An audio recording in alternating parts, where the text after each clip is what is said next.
Good morning, everyone, and welcome to the Planning and Placemaking Committee of the 7th of February 2024. My name is Councillor Ian Massey, and I'm the convener of this committee. I now introduce the top table to you. From my far left is Councillor Grant Stewart, my vice convener, Miss Jessica Guild, committee officer, Mr. Jeff Fogg, legal manager, and on my right is Mr. Christian Smith, development management and building standards service manager, Mr. Sean Panton, team leader, major developments, and online is Mr. Paul Williamson, team leader, local developments. And as this is a hybrid meeting, members joining virtually are reminded that if you leave the meeting during consideration of any application, you are unable to participate or vote on the item when you return to the meeting. This also means that if a member loses their internet connection during consideration of an item, they should not vote on that item. Please advise the clerk via the meeting chat that you are leaving the meeting or you have lost your connection and are therefore unable to vote on that item. And whilst we are operating as a hybrid meeting for the proceedings today, can I remind councillors and officers to use the chat box to attract my attention, which all members have access to. Q for questions, C for comments. I will now ask the clerk for confirm any apologies and the attendance of those in the chamber and online. Thank you, convener. We have no apologies today. We have a few members online who I'll ask to confirm they're present, please. Councillor Braun. Yes, I'm here, Jess. Councillor Harvey. Present. Councillor James. Morning, Jess. Present. Councillor Leishman. Good morning, Jess. I'm here. And Councillor Reid. Good morning. Yes, present. Thank you. All other members are present in the chambers, convener. Thank you.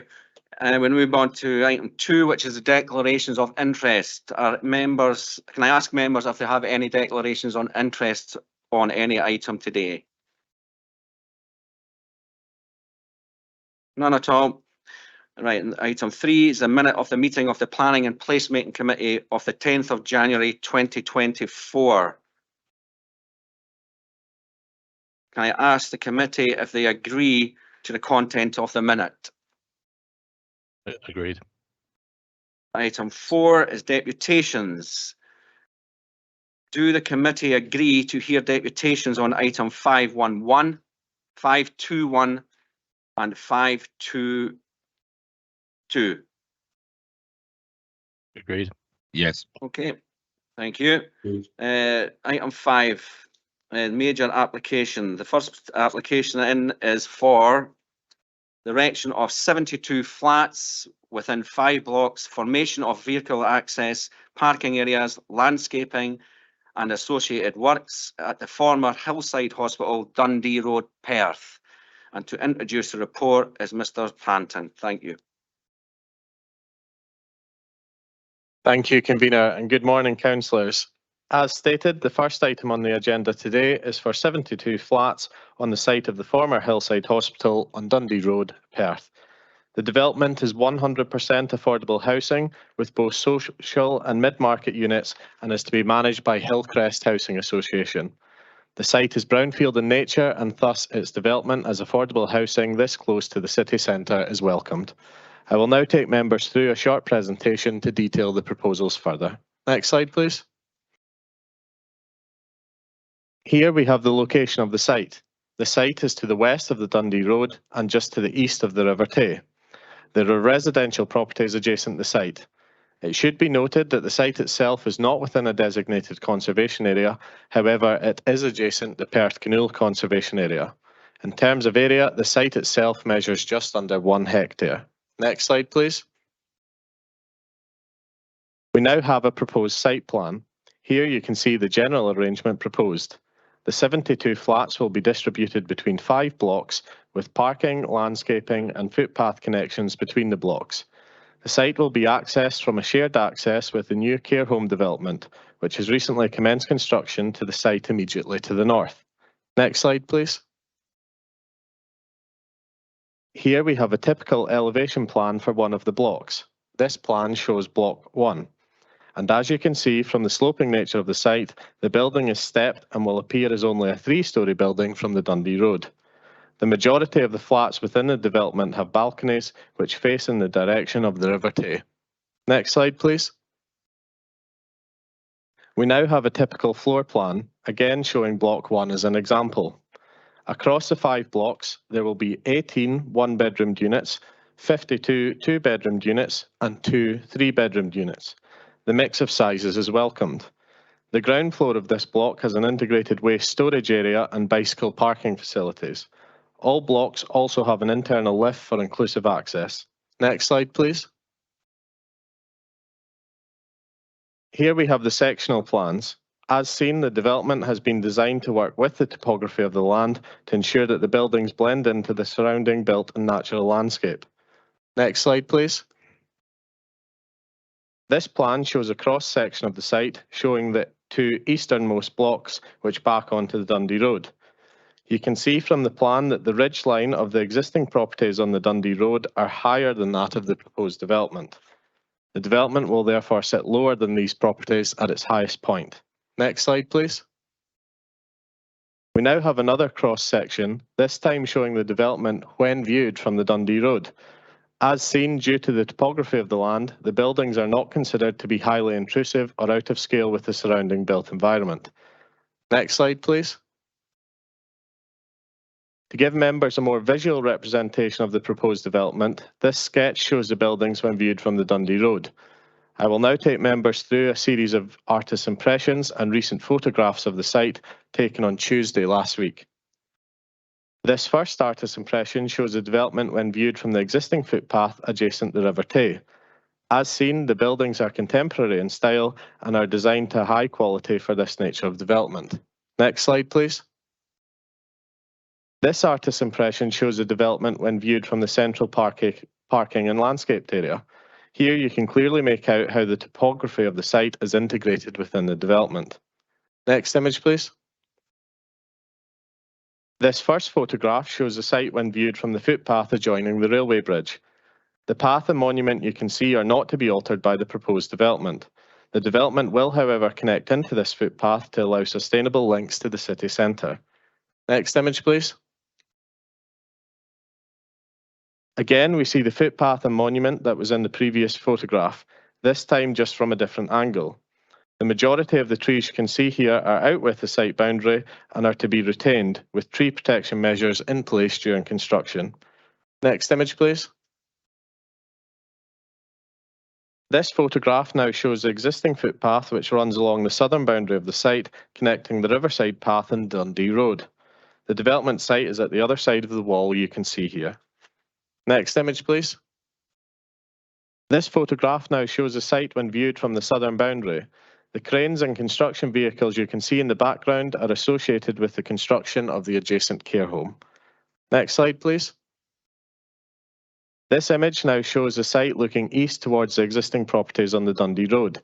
As seen, the topography of the land combined with the boundary wall helps to minimise the impact upon the neighbouring properties. Next image, please. This photograph now shows some of the properties on the Dundee Road adjacent to the development site. Your attention is drawn towards established boundary treatments that the majority of these properties already have. There is also an existing pedestrian crossing here to allow the safe crossing of the road. Next image, please.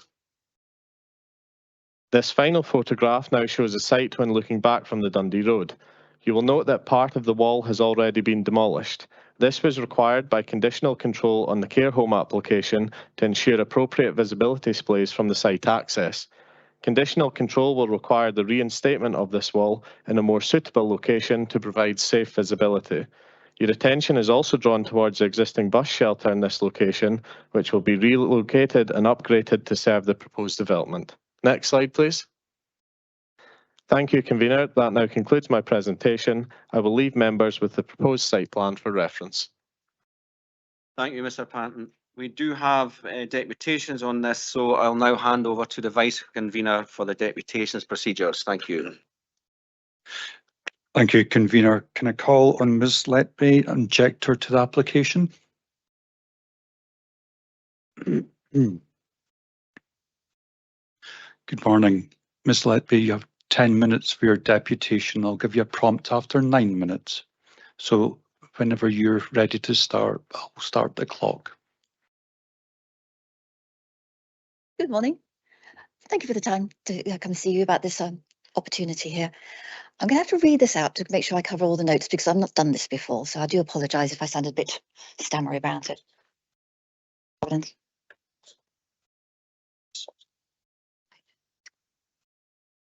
Can you hear me better now? Okay. And I do talk fast, so please tell me if I start gabbling because I get a bit enthusiastic. Okay. Firstly, I would like to express my support for developing this brown site area. Fantastic news. And the fact that it's also 100% affordable accommodation. I think that's a great opportunity for Perth. It'll be very easy to have gone down the route of developing expensive riverside accommodation for an elite few. So absolutely supportive of that. However, irrespective of the type of site and the purpose of the development, there are certain issues that have been raised and need to be addressed in order to make this a successful development, not only for those who are going to be living there, but all the rest of us in the community, so that we become one neighbourhood, one community. These issues, as you'll know from your background briefing, have been raised by a large number of local residents, and I'm just one of many, as I say. So I'd like to take this opportunity to go through them first and then revisit them and see if there's any questions you have around that or any points you want to make within my 10 minutes. Okay, so the first concern is around appearance. So absolutely get the point about the topography, but bear in mind, you're coming into Perth, the fair city, and you've got this wonderful conservation area on your right-hand side as you come in off the A90, and suddenly these modern buildings just poking up above the wall. It doesn't fit with the concept of the Perth as a fair city, especially as we're going to be looking to have more incomers due to the new museum, etc., around that. It also doesn't fit with the fact that just across the road is the Canal Conservation Area. So on one side, we're saying we must conserve what we've got here. On the other side, we're building these very modern buildings. So there's something here about not just taking account of the topography, but the design of the buildings themselves. Okay. One of the things I'd also say, linking into the height of the buildings, is the density. That's 72 flats in a relatively small area. Okay. So that's the first point. Second point is with respect to the Dundee Road. I absolutely get the fact about they're going to make it easier for the visibility about getting onto the Dundee Road. But bear in mind, it's a steep slope. They mentioned that in their topography on this. Dundee Road is a very busy road, as you know. So coming out, you'll be going up a steep slope, looking to your left, looking to turn left, okay, to take account of the congestion. Turning right to go towards the A90. Congested road, steep slope, wintry day, accident waiting to happen. On top of that, I say busy road, lots of congestion, you're going to be adding to that. So there's both health and safety and congestion impacts on there, both for those on the Dundee Road, but the new dwellers, new residents and the accommodation. Linking into that is in the recommendation, it says that's going to be parking for 72 vehicles to map against the 72 flats. Well, these days, most residences have more than one car. So there's that issue. There's going to be overspill into the local roads, and they are narrow roads. So an issue there about how will emergency vehicles get through if they're inaccessible. Also, there's no space for visitors to come. So are we talking about people saying you can live there, you can take a risk about getting onto the road, you're only allowed one car, and you can't have any visitors unless they come by public transport. And public transport is great, but there's not a lot of buses along there, and best will in the world. It's noble to say you can cycle along there, but personally, I wouldn't cycle along the Dundee Road. It's so congested, and then they zoom along there. And then the final part around this is impact or lack of access to local amenities there. So local schools are very full, access to GPs, dentists, shopping facilities, nurseries. You know, it is a neighbourhood that is filled to capacity already, and we're wanting to add to that. Doesn't seem fair to have that number of people moving into the area and not give them that opportunity to succeed. So my 4 points were there around the appearance, the fit with the conservation area. It's about the Dundee Road, inadequate parking space provision, and the impact on local amenities. Do I take questions or what happens now? Okay. Thank you, Ms. Letby. And we'll give it a moment for members to populate the chat if there's any questions.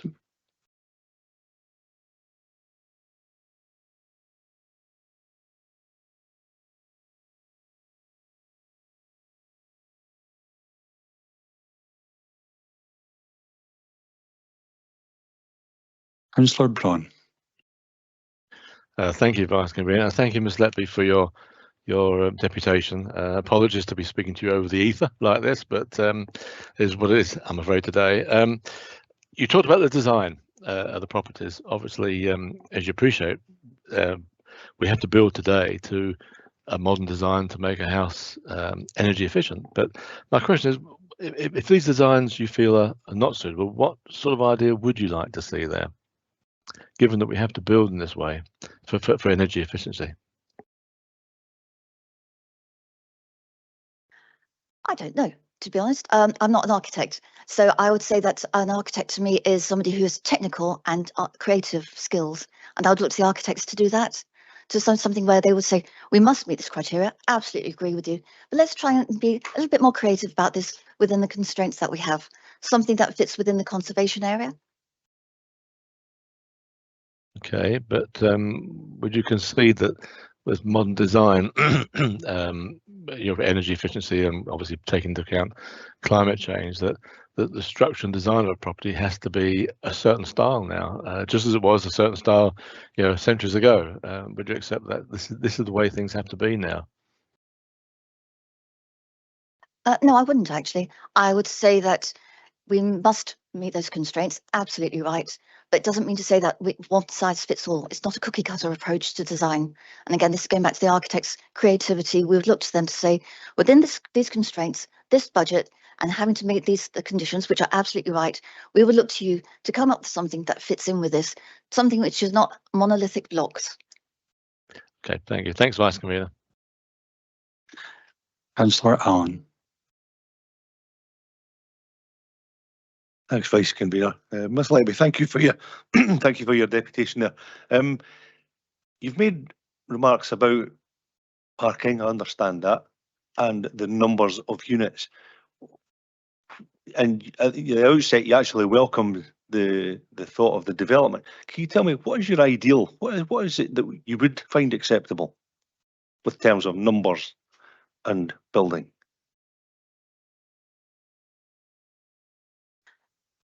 Again, I would say that I don't know what the requirements are for affordable accommodation. I don't have that expertise to say we need to have 40 flats with 3 bedrooms or 3 flats with 40 bedrooms or anything like that. So I think that's the starting point. What are the requirements for affordable accommodation and how do we meet them within this area? So that may say we go for fewer flats with more bedrooms and more parking space, or it may say that we go for studio flats which each have a flat. I don't know. So you're asking me questions which are very technical and require a level of expertise about affordable accommodation I just don't have. I look to the experts to come up with answers to these. My understanding is that the experts have looked at it and they've come up with this development in this way, with modern, efficient buildings. And there are 72 there. You made remarks about there being too many, and you made remarks that there's not enough parking spaces. If they had less accommodation, but more bedrooms, that would probably lead to more cars as well. I'm just trying to get to what you would accept as a solution, as opposed to what's been given there. Thank you. I think what I'm referring to on expertise is the content expertise, technical expertise about what's required, and the expertise around affordable accommodation. I think whenever you talk about the change, there's that piece, the very rational piece, but there's also the emotional, about how do you bring it in? How do you introduce that change? How do you bring these people in and make it a community? So I think that's what I'm questioning around here on the design. It's probably a very good design technically, but how do we make it part of a neighbourhood, a community? So answering your question, and this is very much on the fly around that, I would suggest that they should think about actually reducing the height of these buildings and perhaps spreading them out further, perhaps actually limiting the number of them, thinking about how they're going to be accessed, how long people are going to be able to stay with those, what does the affordability actually mean in this context around this, and what other brown sites are there within the Perth and Kinross area that will also be built on in this way. So not just focusing on one area. What is the strategy here for the brown site community, brown sites within the Perth and Kinross Council environs? Did that answer your question? Bailey McLaren.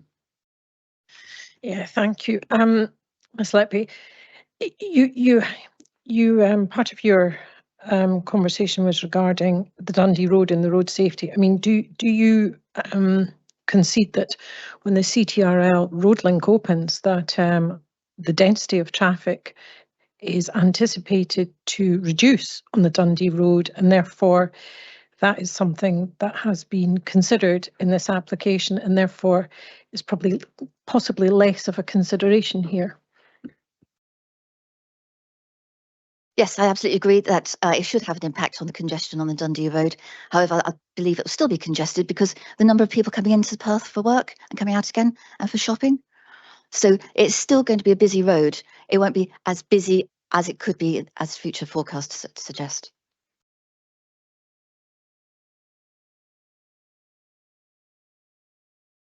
Ms Letby, there's no further questions. Thank you for your deputation. Can I call on Ms Loughlin, objector to the application?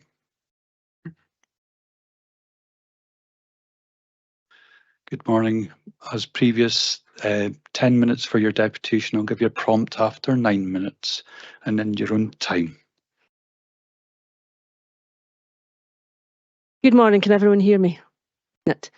Okay, I'm Ilse Loughlin. I am a resident of the area and I thank you very much for allowing me to address this meeting. I echo a lot of Rachel's sentiments. My husband and I are long-term residents of the Barnhill area and have lived there for 40 years. Excuse me, I keep walking away from this. When we purchased our home in Fairmount Terrace, the Knoll and Barnhill Conservation Area did not exist.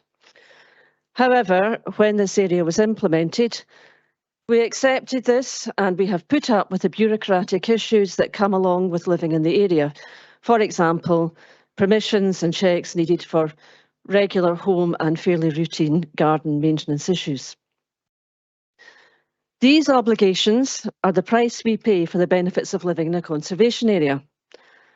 We understood that these things were often necessary to maintain the amenity and appearance of the area and protect the community.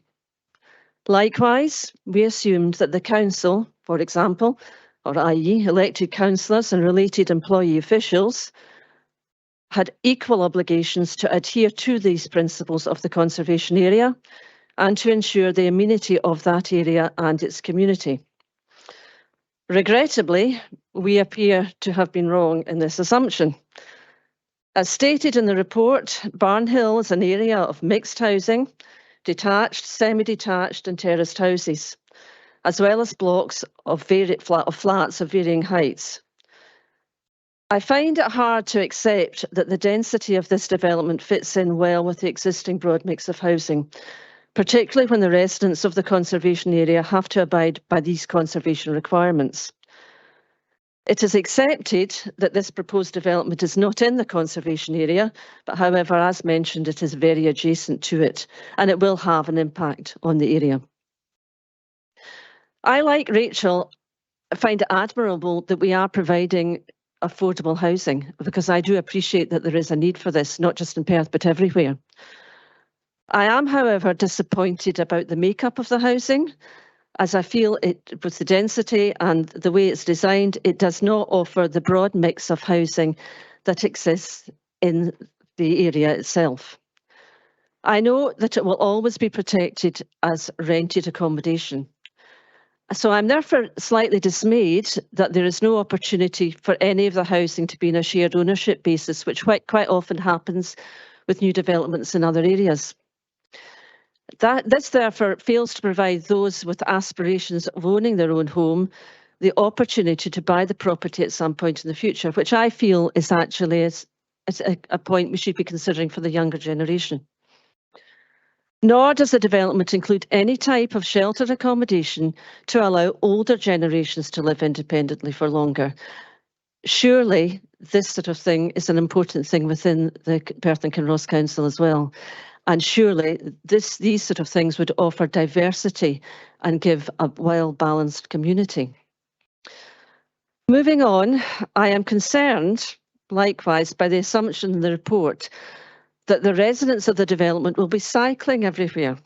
This is a noble proposition, but in reality, I am and my husband are unconvinced that this will happen. There is no mention in the report about how this will be managed. There are no cycle lanes on the Dundee Road, and the path along the riverside is narrow. How will this be managed? And indeed, how do the council, the developers and Hillcrest Housing Association plan to encourage cycling and then manage and enforce those cycling regulations? As Rachel mentioned, I believe that deep down, most of us know that cars will still be used, with many families nowadays having access to more than one vehicle.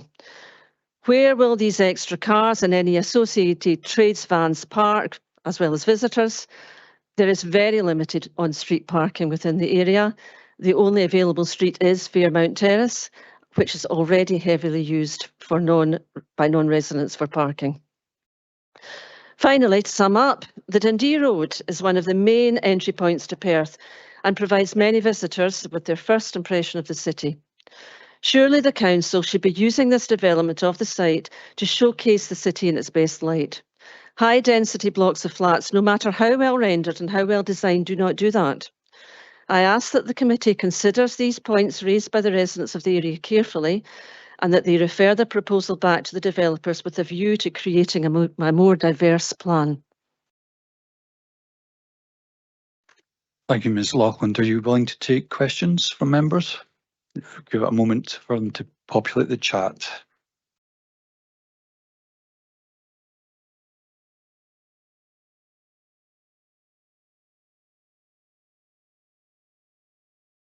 Councillor Illingworth.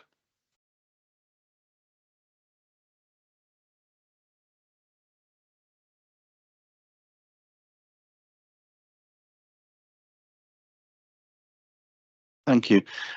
Do you remember the old Hillside Hospital building? And how do you think this compares in size and in rough size to?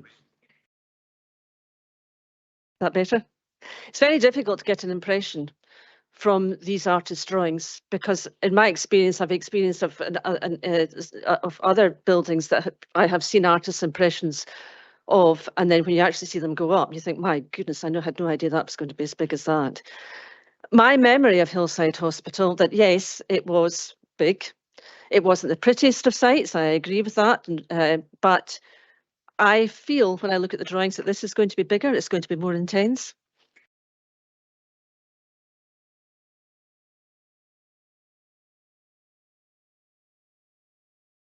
Oh, so Ms Loughlin, there appears to be no further questions, so you're free to go. We have Mr. Main, agent to the application online on the phone.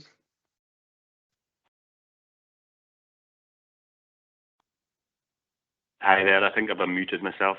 Can you hear me all? Good morning, Mr. Main. Yes, we can hear you loud and clear. I'm sure you're aware that you've got 10 minutes for your deputation, and I'll give you a prompt after 9 minutes. So whenever you're ready. Thank you, Convener, for the opportunity to address the Planning Committee today. My name is Craig Main and I'm from Yeoman McAllister Architects. We are the agents and the architects for the application in front of you today.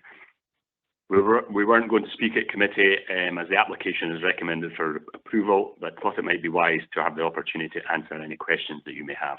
However, in addition to the planner's report, I thought it would be useful to draw your attention and to reinforce the positives of the proposed development. I will keep my presentation of the many positives brief. So in summary, as you've heard in the report, the site is brownfield. The site is within the settlement boundary. It's located within a 10-minute walk of the city centre, so it doesn't get much more sustainable, and the amenities within the city centre are there for all to use. The site is allocated for residential development. The site is surrounded by residential development. Affordable homes are an appropriate use for the site and an appropriate use within the local development plan. The site has previous consents for a number of reasons which have not been delivered. We now have a deliverable solution in association with Hillcrest Housing Association that is exactly what we're trying to deliver in Perth and Kinross: new homes in sustainable locations within existing settlements, close to city centres and the surrounding public transport network. I also note the comments on density and the councillor's comment It's a lot less than the hospital and a lot less than the nearby approved care home, which is ongoing at the moment. In terms of the new design, it's a good design with a good layout. I think I note the comments on the appearance. I think it's appropriate. I think it's high quality. Not everything can look like it's 100 years old. I think we need to move with the times and move forward. It's appropriate for the surrounding area. It proposes villas rather than a street frontage, which is the pattern of development along the Dundee Road. The design works with the existing topography and keeps the height down. The pattern of development in the surrounding area is large villas with large gardens, which was what we've proposed. That's exactly what we're proposing here. It incorporates high quality materials, it benefits from a previous live consent, and it provides improved connections to the existing riverside path for pedestrians and cyclists. And I think it's more likely that they'll be reusing this route for pedestrian and cycle rather than the Dundee Road, which I think has come up in some of the comments so far. It will also help to improve the natural surveillance and safety along the Tay corridor, the riverside path along the Tay corridor, which I think is a big factor.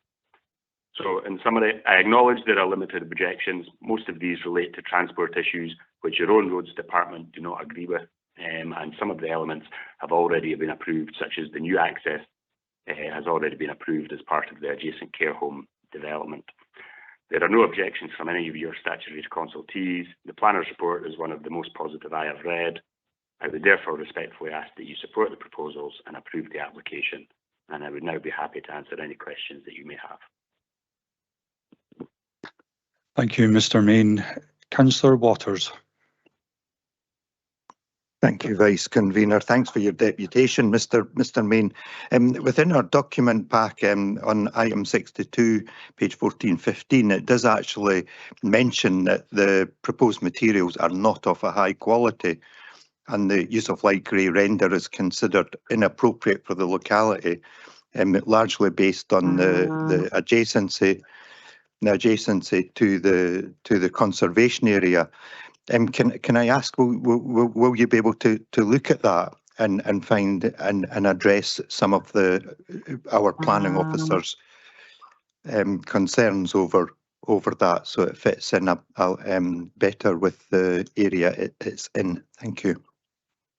Yeah, thank you for your question. Yeah, I see what you're saying. I think the surrounding area is a mix of materials. You've got stone, you've got recon stone, you've got render, you've got different colours of render, you've got pitched roofs, you've got flat roofs, you've got a mix of materials in there. It's a lovely area, but it's a bit of a mishmash when it comes to materials. I think we've proposed render and high quality materials. However, the planner has recommended a condition that he is going to attach to the consent that we need to get samples approved. So I think if there are concerns over materials, then we can sort that out through conditions and submission of samples. Councillor Illingworth. Right, two questions. First of all, it's flat roof. Flat roofs don't have a fantastic history. What you thought? I mean, okay, they might work for 20 years, 30 years, but in the long term, they do tend to leak. How would you address that issue? I think the historical issue with flat roofs is no longer so much of an issue. I understand people's concerns. It is Scotland. We've got a totally different climate here. However, if we made them pitched roofs, we were required, because of the brief, because of the Hillcrest brief, because it's an urban site, we were required to achieve a certain amount of density on the site, and I think it's appropriate for the location. However, if we then achieve that density plus put pitched roofs on top, I think it raises the height of the buildings even further. So I think that would cause locals even more concern. I think the design that we've got is great. I think the appearance of it is great. I think it's going to look great. I think the technology with flat roofs has moved on significantly, so it's not an issue for me. I think we'll need to provide some sort of access to the roofs for future maintenance as well. So I'm not seeing that as a huge issue, I have to say. Is it related? Right, I'll come back to you, Councillor North. Councillor Allen. Thanks, Vice Convener, and thank you, Mr. Main. Mr. Main, I just listened to the deputations prior to you coming in, and there seems to be a heavy concern on the fact that you've got 72 flats and only 72 parking spaces. What's your considerations with regards to visitors, cars, homes with more than one car, tradesmen, carers, etc.? Thank you. Thank you.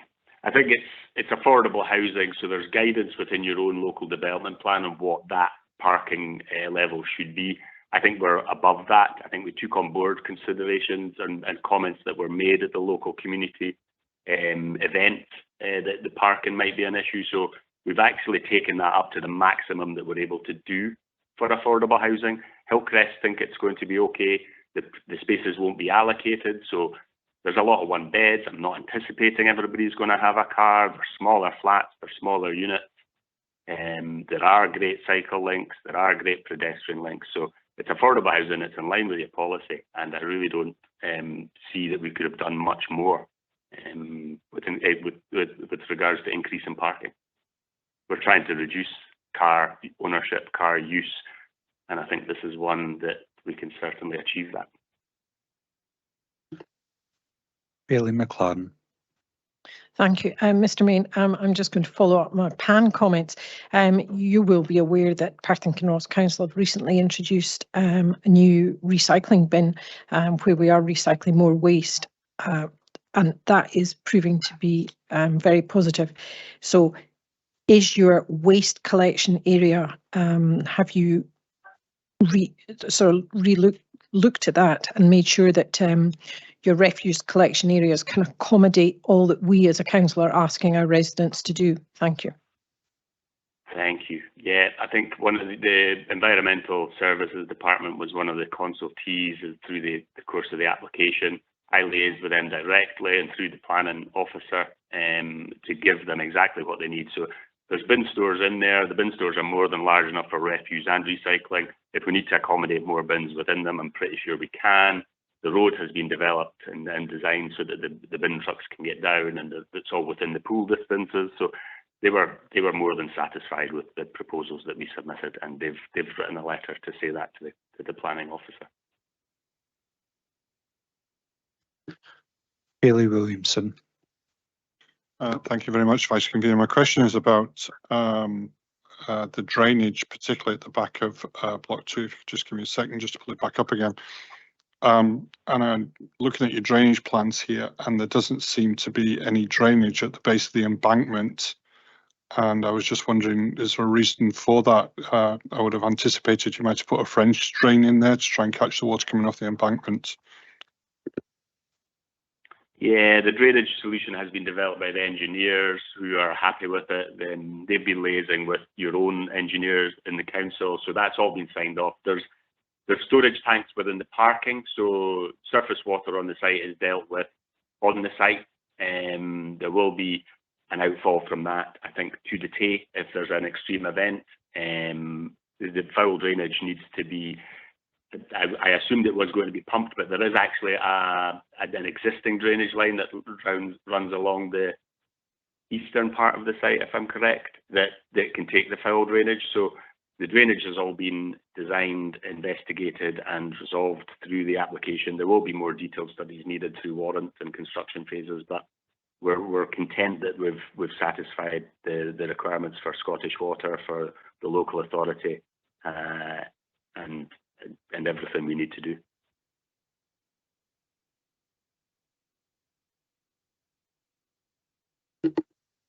Councillor Bailey Williams. Is that a related question?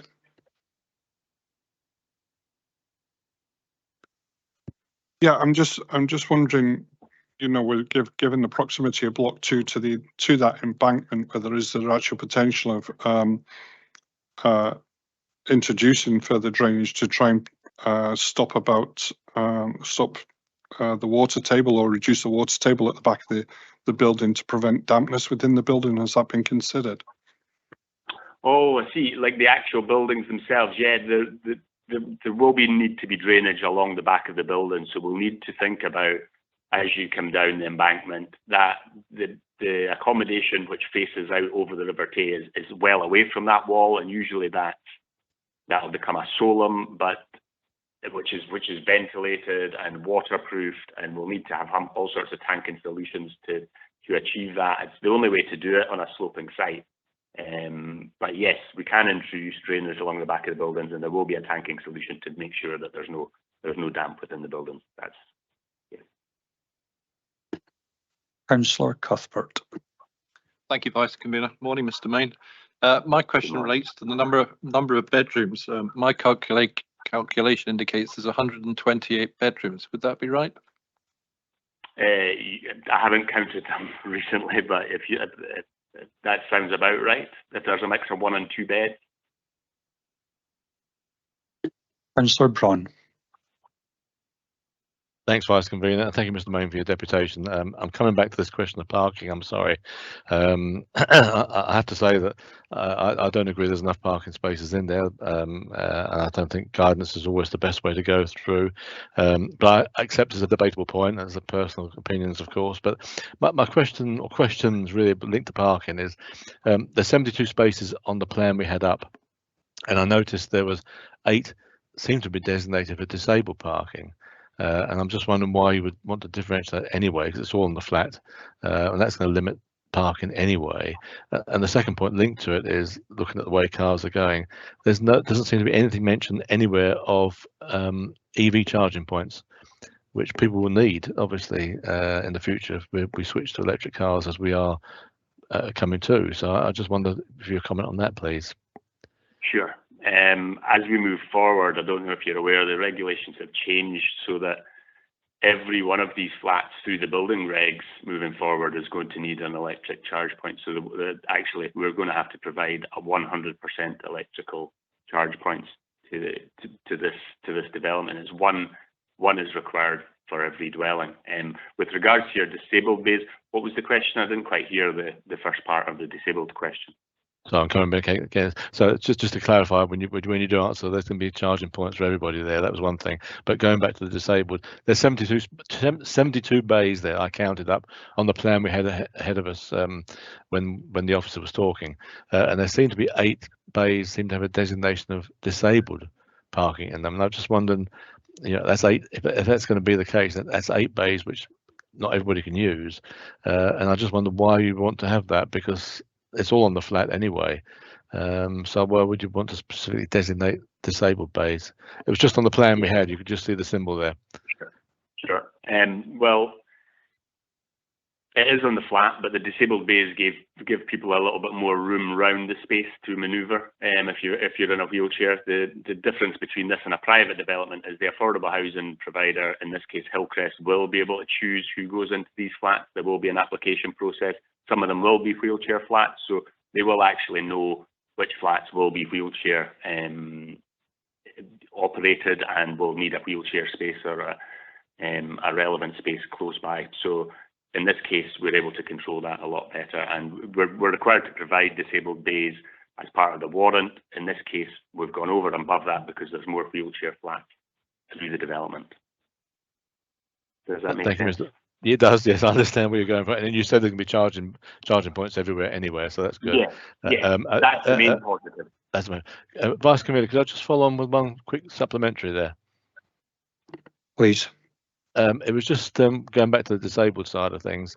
Are the flats themselves adaptable in any way for extra disabilities as and when they might be needed? I mean, hoists, whatever. I know a lot of affordable housing does have this in place. Supports in the ceiling to add hoists if necessary at some stage in the future. So are these adaptable in due course if necessary? Yes, the wheelchair ones all will, if they're required, will all have knockout panels, provision for hoist, all that comes through the building regulations. Hillcrest will decide what the mix is likely to be, what they're likely to require. And there's lifts that serve all the floors as well. So it's designed with adaptability and accessibility in mind. Marvellous. Thanks for all your answers. Appreciate that. Thank you. No problem. Councillor Waters. Thank you, Vice Convener. Just as in relation to energy use and heating of the flats and the development, you've ruled out a heat network on financial grounds, as far as I believe, and you kind of brought it down to potentially air source heat pumps or a shared ground source network within the heating. Has a decision been made on that, or is that something that more probably happens at building control level? I would think, but just from your perspective, is a decision made on how you will heat the homes? You're right. It is more of a detailed design question. However, the applicant and Hillcrest are one of the leaders in installing ground source heat pumps across Scotland and various developments. So it's likely to be a ground source heat pump, which obviously is a lot better than some of the private developers are currently doing. So it's likely to be ground source heat pump and sustainable. Thank you. Mr. Main, there's no further questions, so you're free to go. Convener, there is no further deputations, so I'll hand back to you. Thank you, Vice Convener. Can I ask members if they have any questions for officers? I'll start off. I think this question will be for Mr. McLean. Mr. McLean, there's been a lot said about parking spaces and the number of parking spaces. Can you give an explanation of how you arrive at the number of parking spaces needed and the number of disabled bays? Yeah, thank you for your question. In terms of car parking for affordable housing developments, the National Roads Development Guide advises of 0.5 spaces per unit with 0.3 spaces per unit for visitors. So in total, that would be 0.8 spaces per flat. So if we look at that and we do the calculations, for 72 flats, we'd be expecting 58 car parking spaces in relation to the development content. The applicants also provided 8 disabled bays, which takes us up to a total of 66 spaces. They're providing 72, so we've got 6 extra spaces over and above what would be required. Thank you, Mr. McLean. Question from Bailey Williamson. Thank you, Convener. My question is about the embankment with the particularly at the back of Block 2 and possibly Block 1 as well, and its stability during the construction phase.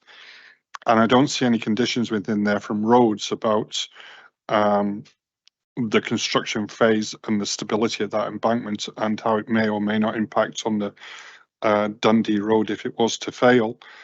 And I wonder if any consideration has been given to that, and on top of that, whether any consideration has been given to a request for a bond in case that embankment does fail and it does impact on the Dundee Road. I'll take that question. I think those matters in terms of detailed construction and appropriateness in terms of structural integrity, etc., will be dealt with through both the road construction consent process and the building warrant phase. So it's not a planning matter that we would look into in any detail. Councillor Waters. Thank you, Convener. Just same question I kind of asked Mr. Main over the statement in the papers over where in your introductions you've said that the design's good, etc. But in the papers you question the quality and colour of material used. Just a bit of background and intentions on how that goes forward with the condition and what we would be looking for. Thank you. Yes, certainly, Councillor Waters. As was pointed out in the deputations from the objectors, the materials that are, the site is immediately adjacent to the Canoe Conservation Area. It's not within it, but it's adjacent. So we do want to see as high a quality design as possible. The materials proposed weren't of a poor quality. We just didn't think they were suitable enough to be adjacent to a conservation area. So we've recommended condition 5, which means they have to submit samples to us. Once we have those samples, our planning officers can go out to the site with the sample palette, assess it further, and then that way we're absolutely content that the materials chosen are absolutely appropriate to be adjacent to the conservation area. Yeah, Brilliant, thank you. Apologies, Councillor Braun, I missed you out there. You can go ahead now. Thank you, convener. I thought out of sight, out of mind. I know the feeling. Yes. Yes, it's a question for Mr. McLean again, I think. It's actually two, but you've asked one partially, and it comes back to this question of parking again. And I know you're talking about the guide, but in today's world, you often find people who drive, let's say, more than one vehicle. And I'm thinking, for example, someone in a trade who's got a car and a van. And this is always going to clog up some parking, I think. And I'm just wondering what the thoughts are. If parking gets full, where are people going to park? That's my first question. There seems to be an ongoing problem here, I think, potentially. Thank you for your question. In relation to parking, I take on board your point about people maybe having multiple vehicles on the site. I mean, I think everyone will be verified or go through an application process with Hillcrest, so they can possibly filter out certain people for living on the site, whether you would have a car or possibly not have a car.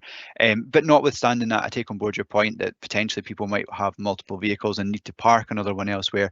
We do have council car parks nearby, along at Riverside Park. There's maybe opportunities for people to park in those locations as well. Okay, thanks very much. Convener, can I come back again, or do you want me to leave to the end? Mr. Parton's want to come in at the moment. Okay, fine. Thank you, convener. Yeah, it was just to further echo what Lachlan said in his previous comments. We have got 6 extra spaces here from what our guidance and the National Roads Development Guide stipulates for a city centre location. So if we are concerned about lack of parking, shall we say, it is over and above what our guidance stipulates, so it wouldn't be a competent reason for refusal in this instance. Fine, thanks, Mr. Panton. Convener, do you want me to wait till the Yeah, end? go ahead. Okay, it was Go just ahead. coming back to traffic again. That's Mr. McLean again. One of the points raised was the entrance and exit from the site, uphill slightly onto the Dundee Road. I'm just wondering, have we considered any form of traffic control there to help the flow? I know the mention was of the CTLR will take some of the flow of traffic away, which obviously potentially it could do, and no argument there. But it's still going to be a difficult turning, I think, if you're coming up slope in icy weather, perhaps. Turning right to go towards Dundee and the M90. I mean, have we thought of any sort of control there? I know the road, but not off the top of my head in my memory at the moment. Any sort of like roundabout or traffic light system, perhaps. I know it's a congested area. We've got traffic lights further down at the bridge and so on. But have we thought about any sort of control there? Yes, in relation to your question about the gradient, and this was raised by the first objector that spoke. So for the first 5 metres back from the edge of the carriageway, we'll look for a reduced gradient in terms of 3% to assist that movement away from the junction itself. So we have looked at that. And that will be getting done through the RCC process in terms of the gradient to assist motorists entering onto the Dundee Road at that point. In relation to signalisation or anything other at that location, what we did look at was during application 20/01779 /FLL, which was in relation to the care home, the first application that came in for the care home. There was a detailed transport assessment that accompanied that application, and what they had looked at was various methods of entering and exiting onto the Dundee Road, whether that was signalisation or the right turn ghost island that's been provided. We felt that due to the analysis that had been undertaken, we felt that the ghost island was the best methodology for the site on review. Okay, thank you very much. Thank you. Bailey McLaren.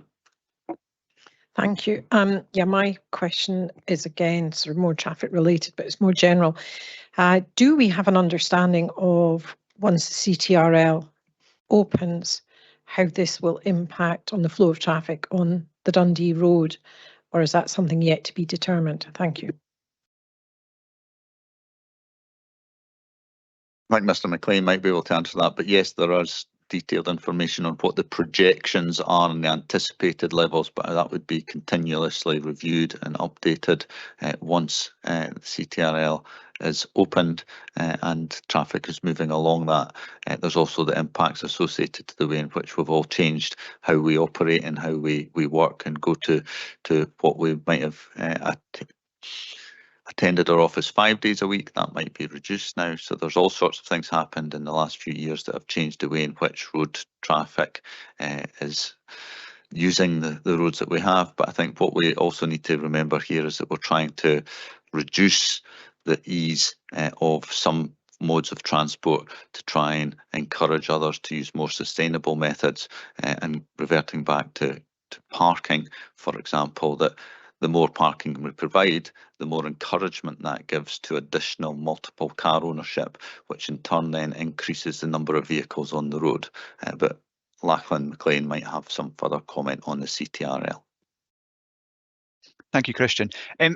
Sorry, Bailey McLaren, I don't have the detailed figures in relation to the redistribution of traffic across Perth to hand at the moment, but I would anticipate with the opening of phase 2 of Perth Transport Future, more commonly CTLR, that we will have a redistribution of trips across Perth itself, and which will give opportunities in creating network capacity for enhanced spaces for active travel and sustainable modes as well. Yeah, thank you. And maybe one of the other aspects of it was the air quality, if you recall, was one of the principal reasons in relation to the CTLR as well. And air quality is directly linked to traffic volumes, and it's anticipated that air quality will significantly improve at the bridge crossings and things, which is inextricably linked to a reduction in overall traffic volumes and congestion particularly. Thank you. Councillor Cuthbert. Thank you, Convener. My question's for Lachlan again, I'm afraid. You mentioned that there was regulations in terms of how many, guidance in terms of how many vehicles should be provided for per flat or whatever. Whose guidance is that? Is that Perth and Kinross Council's guidance? Is it Scottish Government? It does strike me that half a vehicle per flat is quite low. Thank you. In relation to the car parking standards, we use the National Roads Development Guide, which was developed by Scots, which all local authorities feed into, and we have adopted, being Perth and Kinross Council.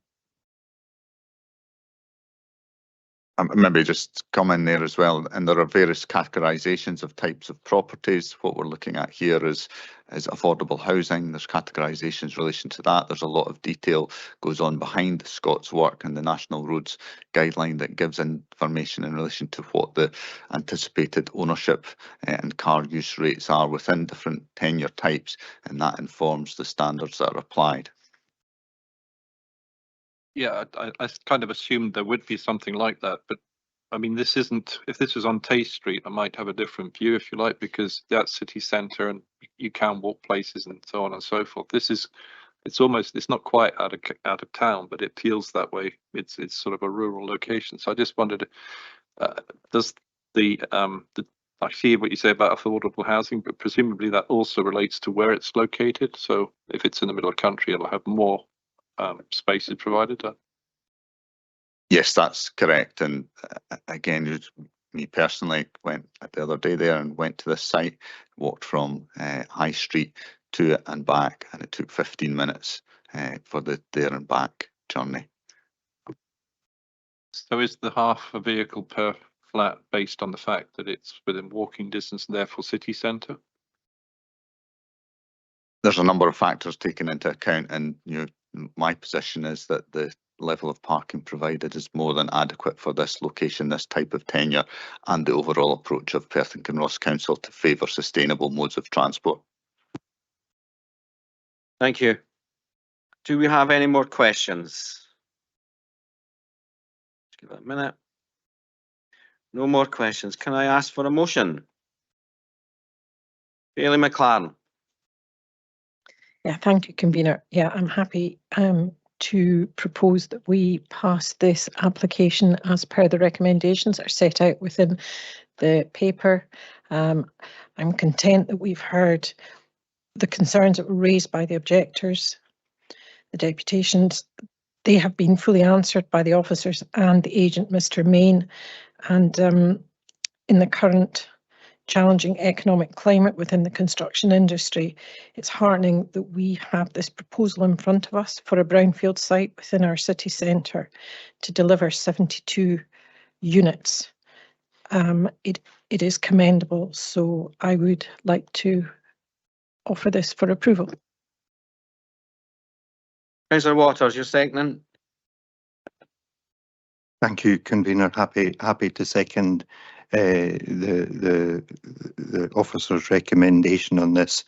Good to hear that they will be looking at the materials to ensure it is more in line with the adjacent conservation area.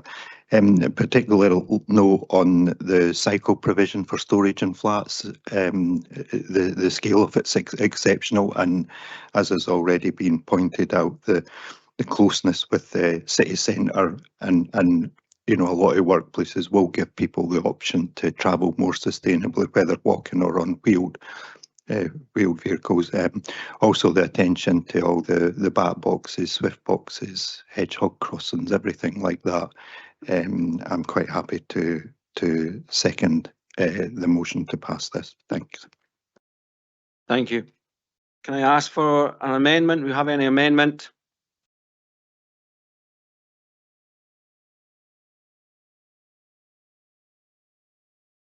No amendment.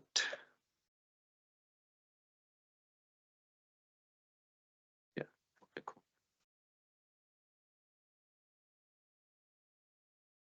Do you have any comments? I will make a comment then. I believe this application is of a high standard, and that all 72 flats, I'm pleased that all 72 flats are 100% affordable homes of mainly 1 and 2 bedrooms, which I hope will appeal to those wanting to downsize, therefore freeing up larger homes for the rental. So I will be supporting this application. Thank you. Councillor Braun. Thanks, Convener. Yes, I'm happy to support this. I think I think there are some concerns about parking here. I think the guidance that, you know, there's limited ownership in an affordable housing site is, I think, not quite accurate. I think there will be parking concerns in due course. However, to have made more parking spaces would have probably limited the amount of affordable housing on the site. And I think this is a suitable place to have affordable housing. Objectors raised some very valid points, but these have been answered by officers and by the agent, Mr. Main. We've obviously heard, there will be electric vehicle charging points put out throughout the site. We've heard that these properties will also be adaptable for disabled people and varying needs, which I think is another good thing. So overall, I think it's an apt design for this site. I think the objectors' concerns have been answered. As I say, my only comment would be, adverse comment, is the fact I'm not convinced that there's enough parking there, but I accept what Mr. Smith said about the designation of national gardens, and obviously, as I said, we'd lose some space, some property if we had to put more in. So happy to support this. I think it's a good idea, and it's all affordable housing, which is what we need at the moment. So thank you, Convener, for that. Thank you. In light of there being no amendment, planning permission is therefore granted, subject to conditions contained in the report of handling. Thank you. We will now take a 5-minute recess. Thank you. Okay, everyone back. Right, so we'll now move on to the local applications. And the first local application is for the erection of a dwelling house and garage at land 55 metres northeast of Inn on the Tay, Grantley, Pitlochry. And to introduce the report is Mr. Paul Williamson. Thank you, Convener. This first local application on the agenda today relates to the erection of a 4-bedroom dwelling over 2 stories of accommodation on the site of a former rafting centre on the south bank of the River Tay, adjacent to the Inn on the Tay in Grantley. As can be seen from the aerial photo on screen, the site lies at the junction of the A827, which runs through Grantley, and the C447 leading over the Tay to Strath Tay on the opposite side of the river. This application has been referred to committee today in light of the receipt of 9 letters of objection. These are summarised in section 32 of the report and largely relate to the design and visual impact, access to the river, recreational activities, trees and wastewater capacity. It is noted that a late representation was also received from the Mid-Athol, Strathday and Grantley Community Council, which confirmed universal support for the proposals. Next slide, please. We now see the proposed site plan for the development. The existing rafting centre is outlined in purple and the new footprint of the dwelling straddles over it, with a detached garage also located to the south. The siting of the dwelling has been influenced by the existing building, root protection zones of existing trees and views to the river. While the tree report did not recommend any removals, the Council's tree officer has recommended that 3 pine trees be removed for safety reasons. In compensation, 9 replacement birch would be planted at various points throughout the site. Access arrangements into the site would remain the same as existing, with access from the existing Inn on the Tay car park. Next slide, please. Next, we see the proposed elevations and floor plans of the dwelling. While over 2 stories of accommodation, the site is located at a lower level than both the A827 and C447. It's therefore considered that this high quality design can be accommodated into the site and character of the wider Strathday and Grantley conservation area, particularly with the backdrop of existing mature trees at the site boundaries. Next slide, please. The proposed double garage now shown would have an architectural style and finish to replicate the design of the dwelling house and would be subservient to it. Next slide, please. Lastly, we see a proposed visualisation of the development. This illustrates the relationship to the existing trees, the bridge and the River Tay. As intimated within the report, this bespoke contemporary dwelling is considered to be of a high standard for its setting within the conservation area, and I will now share a couple of site photos with members. Next photo, please. This first photo is taken from the Strath Tay side of the River Tay, looking back southwards towards the former rafting centre. The existing building is centrally positioned adjacent to the existing tree belt. The photo also shows glimpses of the wider car park and the slightly rising topography towards the rest of the centre of Grantley. Next photo, please. This next photo is taken from the C447 looking westwards into the site. This shows the timber-lined walls and slated roof of the existing structure, which would be replaced. It too shows the changes in levels down into the site. Next photo, please. This last photo shows the same building, but this time from the west, from within the existing Inn on the Tay car park. Again, this emphasises the height of the existing trees to be retained beyond. Next slide, please. Thank you, convener. That now concludes my presentation. I will leave members with the proposed site plan for reference.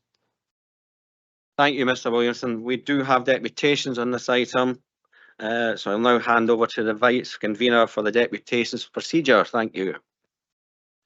Thank you, convener. We have Ms. Brown, objector. I believe she's on the phone.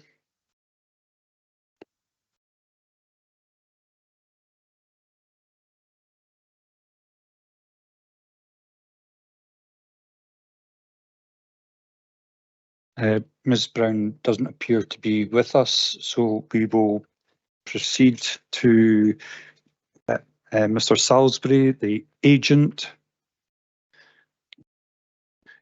Good morning, Mr. Salisbury. I'm sure you're aware that you've got 10 minutes to speak. I'll give you a prompt after 9 minutes, so whenever you're ready. Convener, councillors, Graham Salisbury, agent for this application. I don't intend to lead you through all the relevant planning policy on this application, as this has already been well covered by your professional officers in your report, reaching the balanced conclusion that this scheme should be supported. Significantly, there are no objections from the Council's statutory consultees. There are no objections from any neighbours in the local community. A handful of objections were received from canoeists, some from as far afield as Yorkshire. Sadly, councillors, this was a direct result of what we feel was scaremongering and misinformation placed on a social media site. Significantly, the Scottish Canoe Association has not objected. We attended the Community Council meeting along with reps from the Scottish Canoe Association, where the application was fully discussed, resulting in the scheme receiving unanimous support. Councillors, we respectfully ask that you support your professional officer's recommendation of approval. Thank you. Thank you, Mr. Salisbury. Are you willing to take questions from members? Okay, we'll give a moment for them to populate the chat.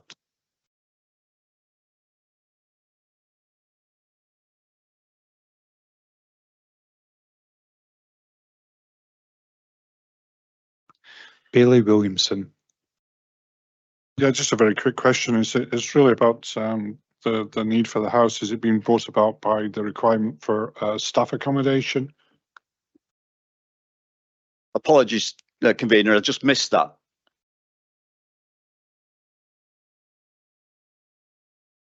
Yeah, I was just wondering if the requirement for the house is being brought about as a requirement for staffing accommodation or as a staff accommodation. No, this is a private development for a private individual who lives within 2 miles of the site currently.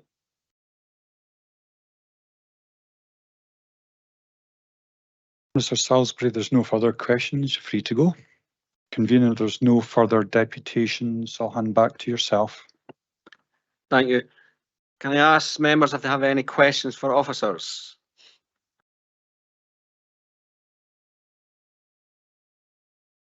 Bailey Williamson.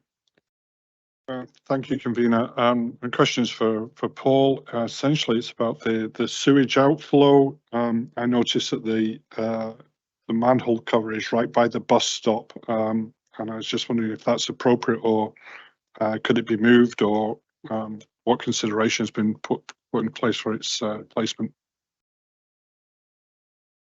Thank you very much, Bailey Williamson. Yes, obviously the intention in this instance is to connect the foul drainage to the existing Scottish Water connection, obviously subject to their agreement. Any arrangements ultimately to connect into that point that could have implications on the bus stop would be for the agreement with the road service, obviously operating the bus stop. Having spoken to Lachlan on this matter as well, he has flagged that there might be the potential requirement to relocate the bus stop temporarily, but until we know the finer detail of it, it's a bridge that we'll have to, or the applicant will have to cross in due course. Thank you. Councillor Allen. Thank you, convener. Just to ask the officers, given the close proximity to the water, is there any likelihood that this development will be flooded at any stage? And has there been any recent incidents given the inclement weather we've just received? Thank you very much, Councillor Allen. Certainly as part of the application process, we have undertaken consultations with structures and flooding, and as outlined in section 27 of the report, they confirmed that they have no objection to the proposals and that they were happy with what had gone on, what has been submitted in that regard, together with the details of the surface water drainage. So there is a bit of a change in levels down to the site, but it's not known, as far as I'm concerned, to be at risk of flooding.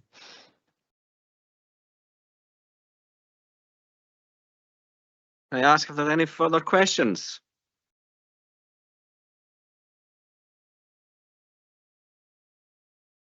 Bailey Williamson.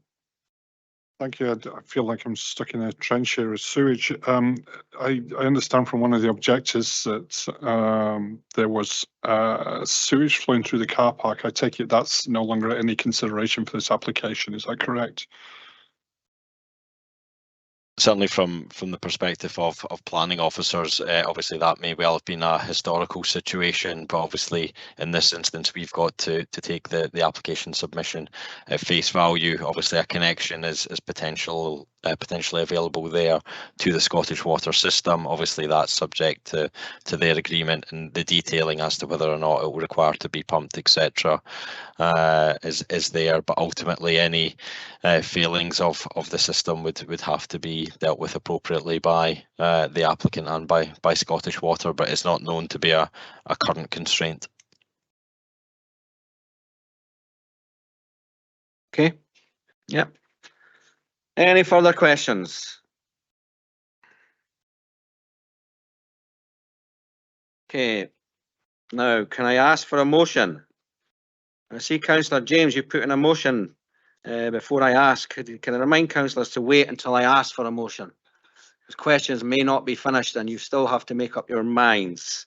Now, Councillor James, I'll allow you the motion. Thanks, convener. I only put it in because I didn't expect any further questions, to be honest with you. So apologies for coming in a little early there. Sorry. I'm very happy with this application as is, and the report as Mr. Williamson has set out. As the agent's already said, don't you just love social media? The point for me is I know it was a late representation, but the unanimous support from the Community Council has to be given some sway. We have to take Community Council opinion into consideration for everything else. But on this occasion, I think it's a lovely looking house as well, by the way, and in a great position, and will only do the area well. So good luck to them. As the report sets out for me, convener, thanks. Thank you. Councillor Allen, you want to second? Happy to second on the points that have been made. Thank you. Thank you. Is there an amendment?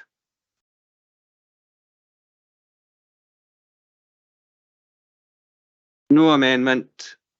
Therefore, can I ask for comments?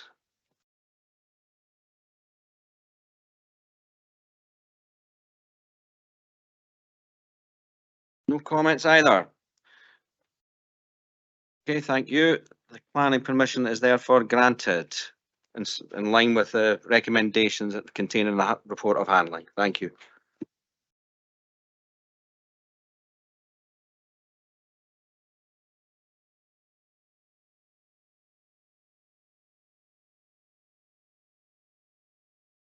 Okay, move on to the final application today, and it is for alterations and extensions to core path, installation of signage and associated works at Murray's Hall House Hotel, Murray's Hall, Perth. And to introduce the report is Mr. Williamson. Thank you.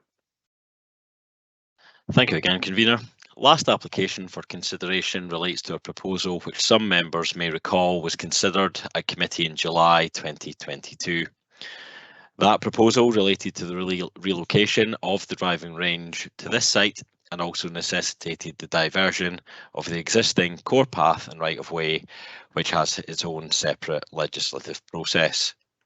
However, during the course of the preparation of the necessary Section 208 order, it became apparent that further work would be required to ensure that the realigned path and right-of-way would be to the necessary standards, hence the necessity for this application. As can be seen from the aerial photo on screen, the area of the approved driving range is to the west of the existing facility and lies adjacent to Murray's Hall Road, which itself leads back westwards into Scone. This application has been referred to committee in light of the objection from Scone and District Community Council and 23 representations for the reasons outlined in section 34 of the report, relating mainly to the safety implications of the alignment, route options and proximity to the driving range. Other matters relating to the wider Murray's Hall development are not relevant to this application. Next slide, please. We now see the site plan for this rerouted core path, which connects through from Murray's Hall Road to the west to an internal road to the east. The proposed path would be 3 metres wide and surfaced with a self-binding gravel path with a 1.5 metre verge on either side, resulting in a 6 metre wide route. Importantly, this now avoids any conflict with the proposed car park, which was not the case in the previous approval. Members should also note that as part of the application process, the Access Forum were consulted by Community Green Space, and prior to that, the applicant had also undertaken a separate liaison with the forum to advise them of the forthcoming changes. As a result, no objection was received from the Access Forum. Next slide, please. This slide shows the direct alignment of the existing core path and bridleway over the centre of the site. Next slide, please. The next slide shows the temporary diversion and signposting which would be necessary during construction. This deviates the current path slightly southwards, although still represents a convenient solution. Next slide, please. Here we see the alignment of the previously approved routing of the diverted core path, which has now seen the element on the right-hand side kink further southwestwards to avoid the parking area. I will now run through a series of recent site photographs. Next slide, please. This first photo is taken from the eastern edge of the site, close to where the core path currently crosses towards Murray's Hall Road, which is defined lined by trees across the centre of the photo. The driving range building would be located right of centre with a backdrop of existing trees. Next photo, please. Here we see the view eastwards from the site of the driving range, looking over to where the car park would be formed, and beside which the upgraded path would also be aligned. Next photo, please. This shows Murray's Hall Road looking southwestwards back towards Scone. The path connection would adjoin at the same point as existing midway down this photo on the left-hand side. Next photo, please. We now see the view from the northeast of the driving range looking southwestwards over the site. The alignment of the existing core path can be seen running across the centre with interspersed trees beside the route. The land undulates to the left down towards the former Bonhard nursery and Bonhard house on the left-hand side amongst the trees. Next photo, please. This last photo is taken from the south, looking northwards, back up towards the location of the approved driving range. Next slide, please. Thank you, convener. That now concludes my presentation, and I will leave members with the site plan for reference. Thank you, Mr. Williamson. We do have deputations on this item, so I'll now pass over to the Vice Convener for the deputations procedures. Thank you. Thank you, Convener. Can I call on Dr. Shackles, an objector to the application? Dr. Shackles, I'm sure with your patience, you're aware of the procedure. I'll give you a prompt after 9 minutes. And when you're ready, I'll start the clock. Thank you. Good morning, and thank you for the opportunity to speak. My name is Dr. David Shackles, and I'm speaking as a local resident and representing Scone Community Council. My personal interest is in the health and well-being of the population of Scone, having been a GP in the village for the past 30 years. You'll be aware that the Community Council has written with general comments and objections related to the development and supports the views expressed in the submission by the Murray's Hall Residents Group, but I'll restrict my comments to the rerouting of the core path.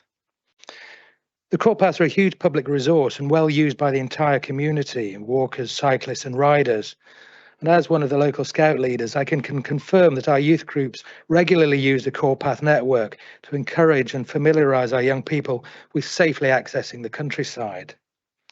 Developments are inevitable, but Scone is being squeezed on both sides, with the Crosstay Link Road to the north with its associated developments increasing urbanisation there, and now this proposed development to the south.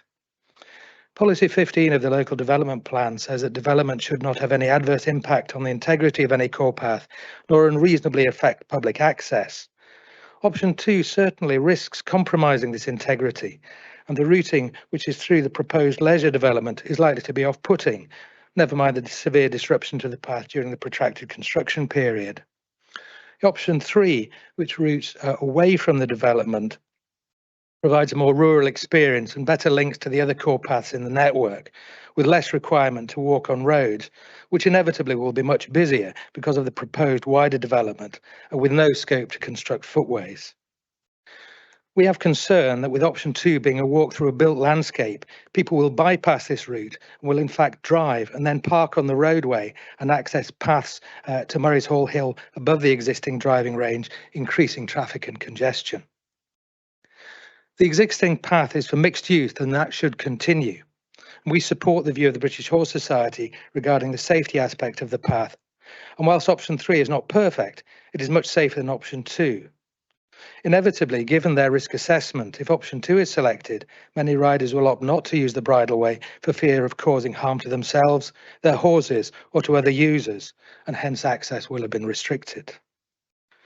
We have seen through COVID the massive importance of access to rural spaces for our physical and mental well-being, and this needs to be preserved and kept available for everyone. Part of the Perth and Kinross Physical Activity and Sports Strategy 23 to 28 is to improve the population's health through increased participation in physical activity. We absolutely need to get our citizens outside and active, and this means that we need to protect and conserve the safe rural channels that take them from their homes out into the wider countryside. I note from paragraph 4 of the appraisal document that the Council's Community Green Spaces Group were positive about option 2, with the wider path being appropriate for wheelchair users and those with prams. This is a very important consideration and one that should be given wider prominence when considering countryside access in general. In this case, we have concerns about how chair users will access this path, as other linking core paths are manifestly not chair friendly, and there is no pavement on the public road that would allow a chair user from Scone. So is such a footway planned? And if not, and if we have to create this resource, we need to see that there will be free, fully publicly available parking at the end of the path to allow chair users and other mobility affected citizens appropriate and safe access along with their friends and families. I can't see the economic situation improving so rapidly that P&K Council will be able to afford multiple new leisure facilities for each and every locality. And the vast majority of my community and my patients will not be able to afford to access the leisure facilities that are being discussed in this wider development. But if we encourage and facilitate using the resources at our disposal, they can continue to access their countryside. Council's Learning and Development Plan says it will work with communities to help secure their priorities and interests. And in this case, for our community, that is maintaining a path with rural aspect, linking to other core paths, and not a route through a building site and then a leisure complex and timeshare estate, whatever form that might take. Any suggestion by the developer that an option other than their proposed option 2 is uneconomic is clearly not true. And if the argument persists, then questions should be asked about the solidity of funding for the whole project. Appropriate fencing and screening of the driving range will be required wherever the path is sited and cannot be a barrier to safe access. So in conclusion, I would ask you to listen to the local citizens, the path users, really the people that make Perthshire a vibrant community. Thank you. Thank you, Dr. Shackles. Are you willing to take questions from members? Bear with us.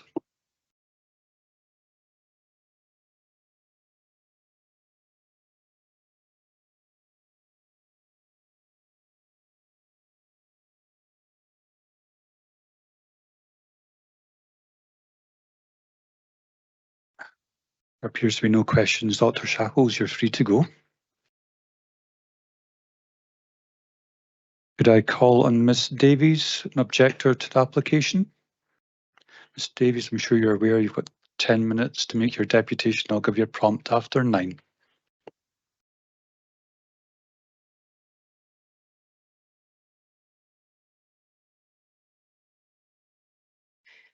Good morning, everyone. My name's Katrina Davis. I'm an access officer with the British Horse Society. So I'm here today to represent the views of local horse riders in particular. My remit covers the whole of Scotland, but I am in fact also a Perthshire resident and familiar with this area. We maintain our objection to this application due to the negative impact the proposed alterations would have on the core path and right of way. And in particular, we are concerned about the safety of all users, especially horse riders. I would like to remind members of this committee that the Land Reform Scotland Act of 2003 gives walkers, cyclists, horse riders and other non-motorised users an equal right of responsible access to the outdoors in Scotland. And Section 13 of this Act bestows a legal duty on the local authority to protect these access rights. In making your decision today, you need to be sure that you are protecting the rights of all access takers, including equestrians who do have specific needs. Furthermore, I'd like to highlight Policy 15 of the Perth and Kinross Local Development Plan, which states development proposals that would have any adverse impact upon the integrity of any core path, asserted right-of-way or other well-used route will not be permitted.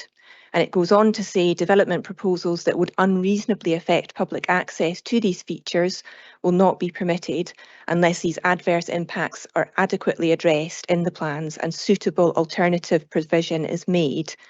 In our view, the proposed diversion of this core path and right-of-way would have an adverse impact on its integrity. It would unreasonably affect public access on this route, and these adverse impacts have not been adequately addressed in these plans. So if you are to adhere to your own local development plan, you must review this application today.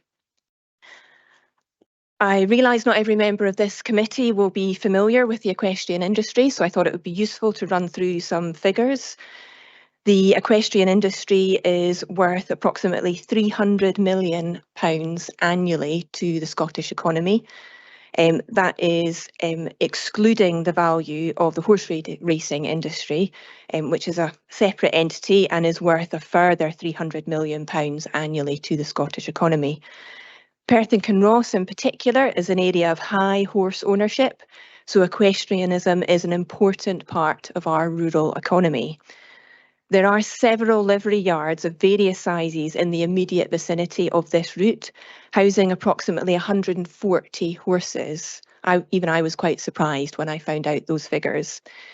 Given that horse owners spend on average well over £4,000 a year per horse on things like food, livery fees, vets, farriers and other equipment, these horses are likely to be worth well over £500,000 annually to the local economy. That is just 140 horses that are housed within the immediate vicinity of this route.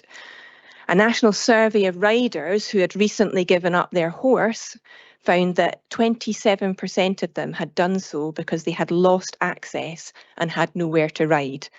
Failing to accommodate horses on our local path networks may lead to riders being forced to give up their horses, which in turn may damage the local economy. I ask you to balance the potential economic benefit of this and associated developments in this area against the impact on the existing rural economy, of which equestrianism is a significant part. However, our primary concern with this application is safety.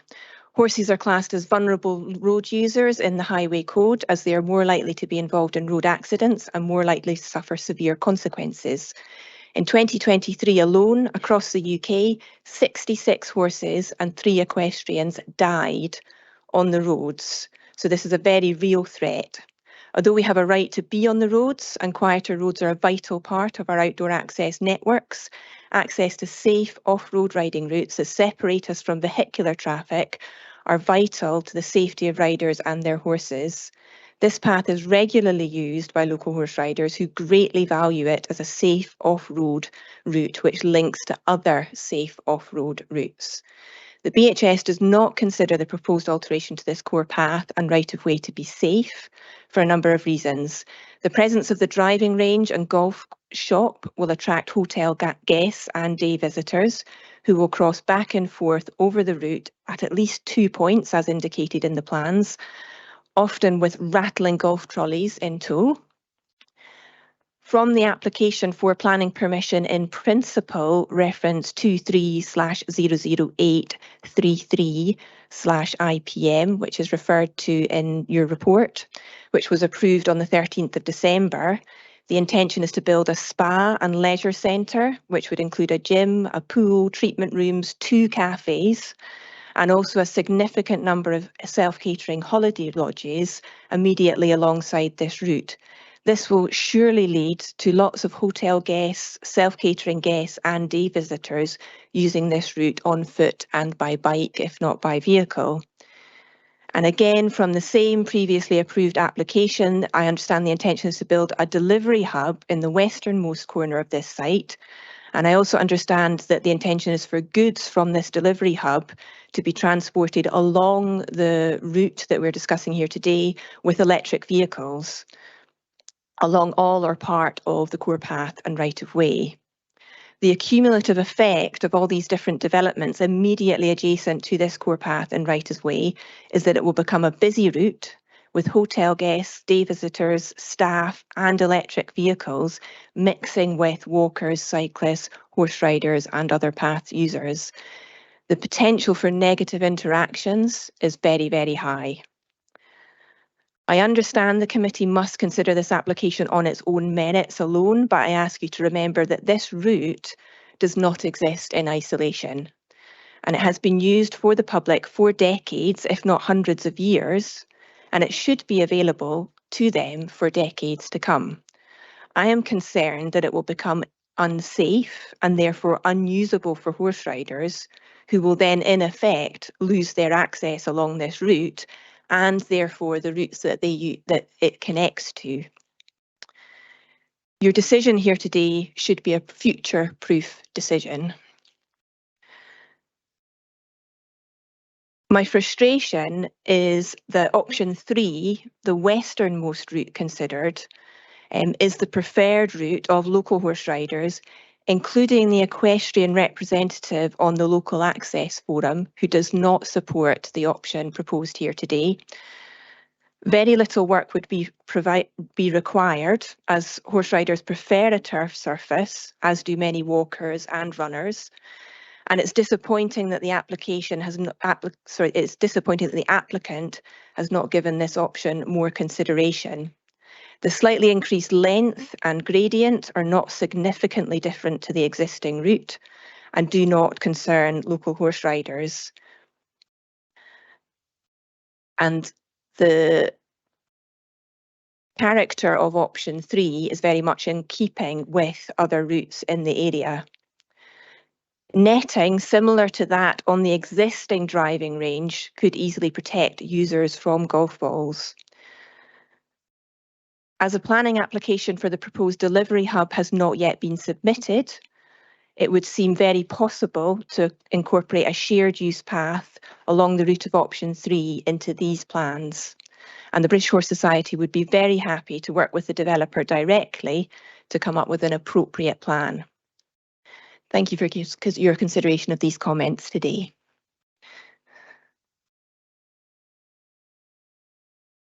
Thank you. Are you willing to take questions from members? I believe we've got one already. Bailey Williamson.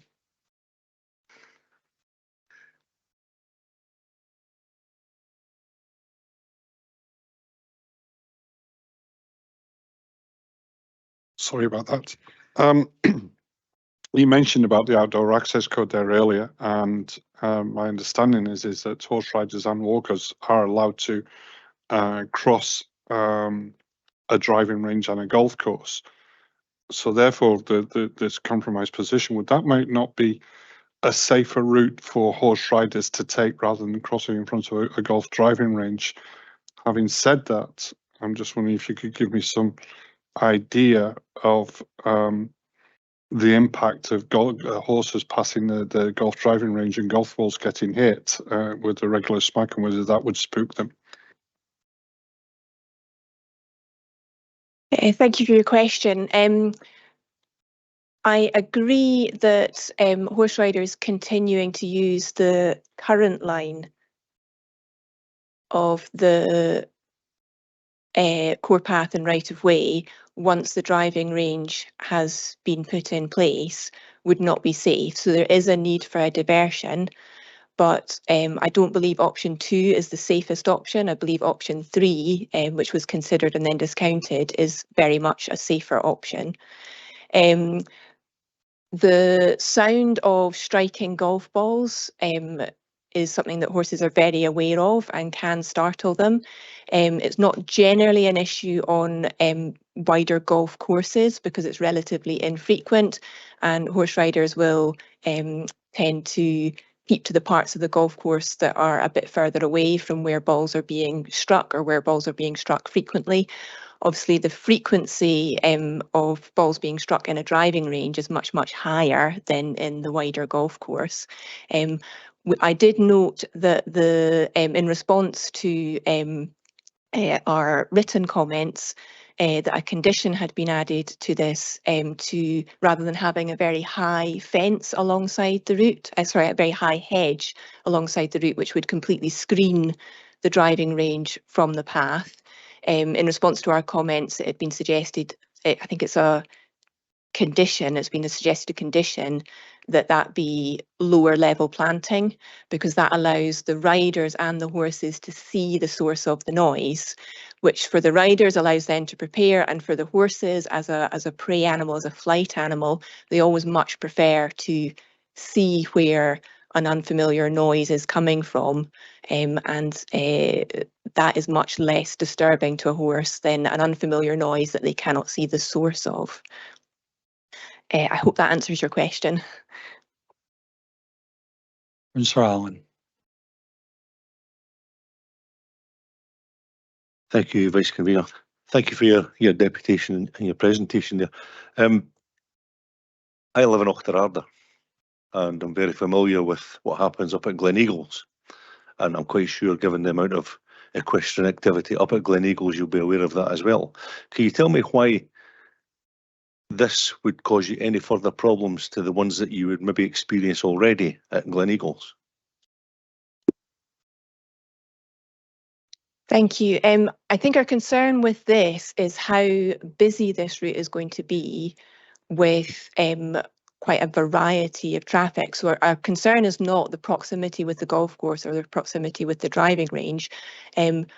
A horse that is completely unfamiliar with a golf course or completely unfamiliar with a driving range would need to be habituated, but that's absolutely something that can be done, and it's amazing what horses can get used to. And I think you give a good example of Gleneagles, where there's a lot of equestrian activity taking place alongside a lot of golfing activity, as well as lots of other outdoor pursuits. Our concern with this route is that it is going to become a busy route, and hotel guests and day visitors and staff and electric vehicles, the kind of hustle and bustle and general traffic of what is going to be quite an extensive development is not being separated from what is already quite a popular local route that already has quite a high level of use, and that's walkers, cyclists and horse riders. I hope that answers your question. It goes some way to recognising the question. I just feel that the things that you've mentioned today don't have any difference to the experiences I see on a daily basis up in the Gleneagles area, where they have golf courses, spas, visitors, core paths, etc. There's not a question in there. I don't know that you've convinced me that there's any difference.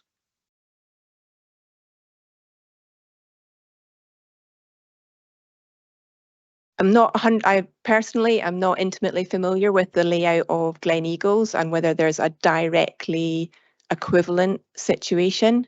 But certainly looking at this particular case on its merits and looking at the planning applications that have already been approved in the immediate vicinity of this route, I can see an unsafe situation arising.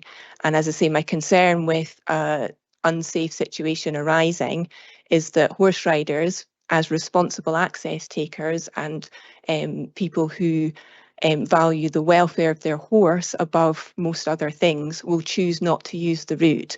And so you will in effect have taken a route away from them and reduced their access rights, because they'll lose this route. They also then won't be able to access the routes that it connects to.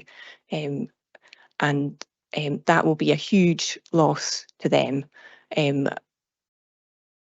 The alternative would be if they continue to use a route which is unsafe, and then an incident occurs. And this feels like we're setting up a situation where a safety incident is likely to occur. Thank you. Councillor Braun.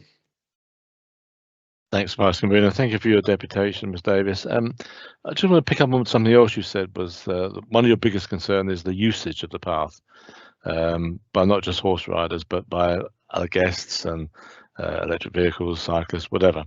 And we know obviously there's a lot of planning in place at the moment for developing this area. So I'm just thinking that the path you prefer, which is option 3, would that not be equally as used? Because it will be the path. So the concept of extra usage will just simply move on to that path. Is that not a fact to take into account? Thank you for your question. So my understanding is that option 2 that you're being asked to approve today is an integral part of the wider development. So option 2 would exist anyway, regardless of what is decided to be the best route for the core path.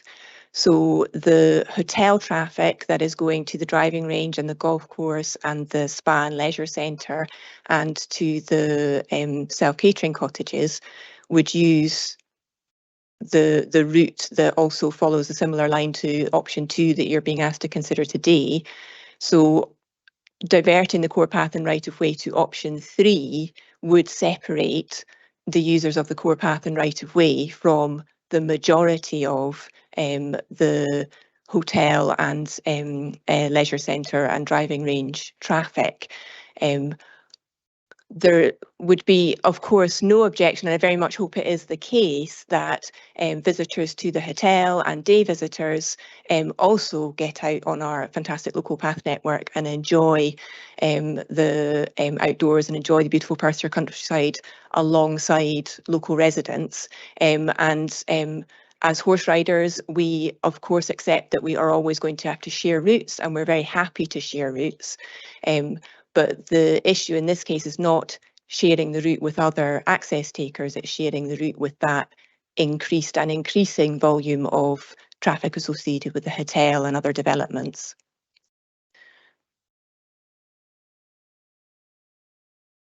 No, I'm not quite with you here, because the traffic to the hotel won't be using this path. It's completely separate from this path. I'm a bit confused here, because this path is for horse riders, cyclists, and walkers. So there'll be no traffic on this path at all. And those guests and who are at the hotel, the walkers, the potential cyclists, whatever, would simply move on to the option 3 path. So I can't see how that's going to be any different, and that's where I'm a bit confused.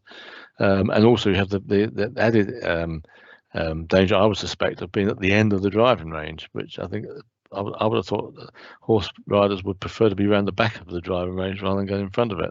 But that's another point. But it's the volume of people using the path I can't quite grasp, because there'll be no traffic on the option 2 path. It'll be walkers and cyclists who then just simply transfer to the other path.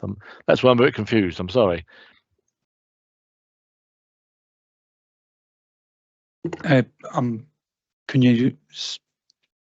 you make that a bit more clear, Councillor Brown, about the actual question? Well, the question is this volume of usage, which I can't. I'm just querying why we seem to think that this is going to be by having option 3, it's going to lessen that usage. The people who use the guests at the hotel, who come there as guests, whatever it is with the hotel or the lodges, whatever it might be, as we say, want to encourage them to come out and walk and see what's here, because it's a beautiful part of the world. They will use, if it's option 2 is there, they will use option 2 and share that with existing horse riders. If it's option 3, they will share it with the horse riders there. And I'm just querying Miss Davis why she feels there's a difference between the usage will be different, and why there's an increased danger of conflict, if I can put it that way, on option 2 rather than option 3, when it would just simply transfer over. That's my question. Why is there an increased danger on option 2? That's what I'm trying to get to, I suppose. Increased danger of conflict between the people. I mean, most people obviously walk to see. They love to see horses being ridden. I mean, most people do, and they're sensible around them. But okay, Councillor Braun, I think Ms Davis is willing to take the question. Okay, sorry, Vice Convener, I'm waffling a bit. Sorry. No, thank you for clarifying.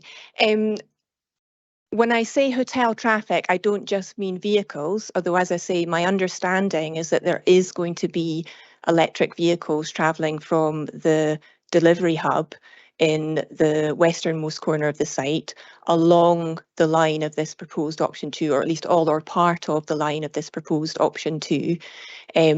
But when I say traffic, I also mean people walking or cycling to and from the driving range, the golf shop, the leisure centre and the self-catering holiday cottages.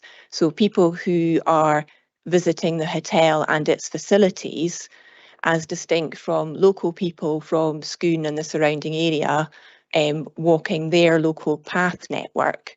And what this proposal does is realign the core path and right of way along a route that will be a key internal route within the wider hotel development. And that is going to be an increased volume because it's not just the existing core path users plus a few extras because there's going to be more visitors at the hotel. It's also going to be people who've been attracted to the driving range and the golf shop and the leisure centre and the self-catering accommodation. So what we would like to see is more separation from that pedestrian and cyclist and vehicular hotel traffic and movement within their site and the local people who are using their core path network and right of way. And we think option 3 does that much better and in a much safer manner than option 2, which puts everybody all together on one route.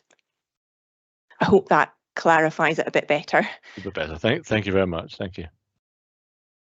Ms Davies, there's no further questions. You're free to go.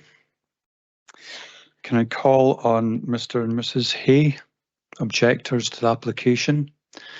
Can I remind members that we received an email from Mr. Hay, and I think they might be making reference to the slides during their deputation. I'm sure you're aware you've got 10 minutes. I'll give you a prompt after 9 minutes, and whenever you're ready to start. Is it possible to go back to the previous plan that was up? And I do have some maps of what we're going to discuss, because I think the questioning that you've just heard explains the confusion if you can't see the maps. But good morning, everyone, and thank you very much for this opportunity to speak. I'm Charlotte Hay, and I'm speaking today as a local resident and user of this path. As I say, for this deputation, please can we refer to the maps that we sent by email? And the first map, if you wouldn't mind, shows that right-of-way 39.7 is of huge significance to the people of Scone. It provides our main access to 2 very important paths, up to Macduff's Monument and up to the obelisk, Lyndoch Obelisk, which provides a lovely circular walk up on the Sidlaws, and it also connects to the wider core path network across to Dewkney and Connaught. This right-of-way is important for both walkers and for horse riders, and it's in constant use. I know this very well as I use it almost daily. The joy of this walk is the open aspect, the rural experience, and importantly for those of us that ride, it's both accessible and suitable for horses.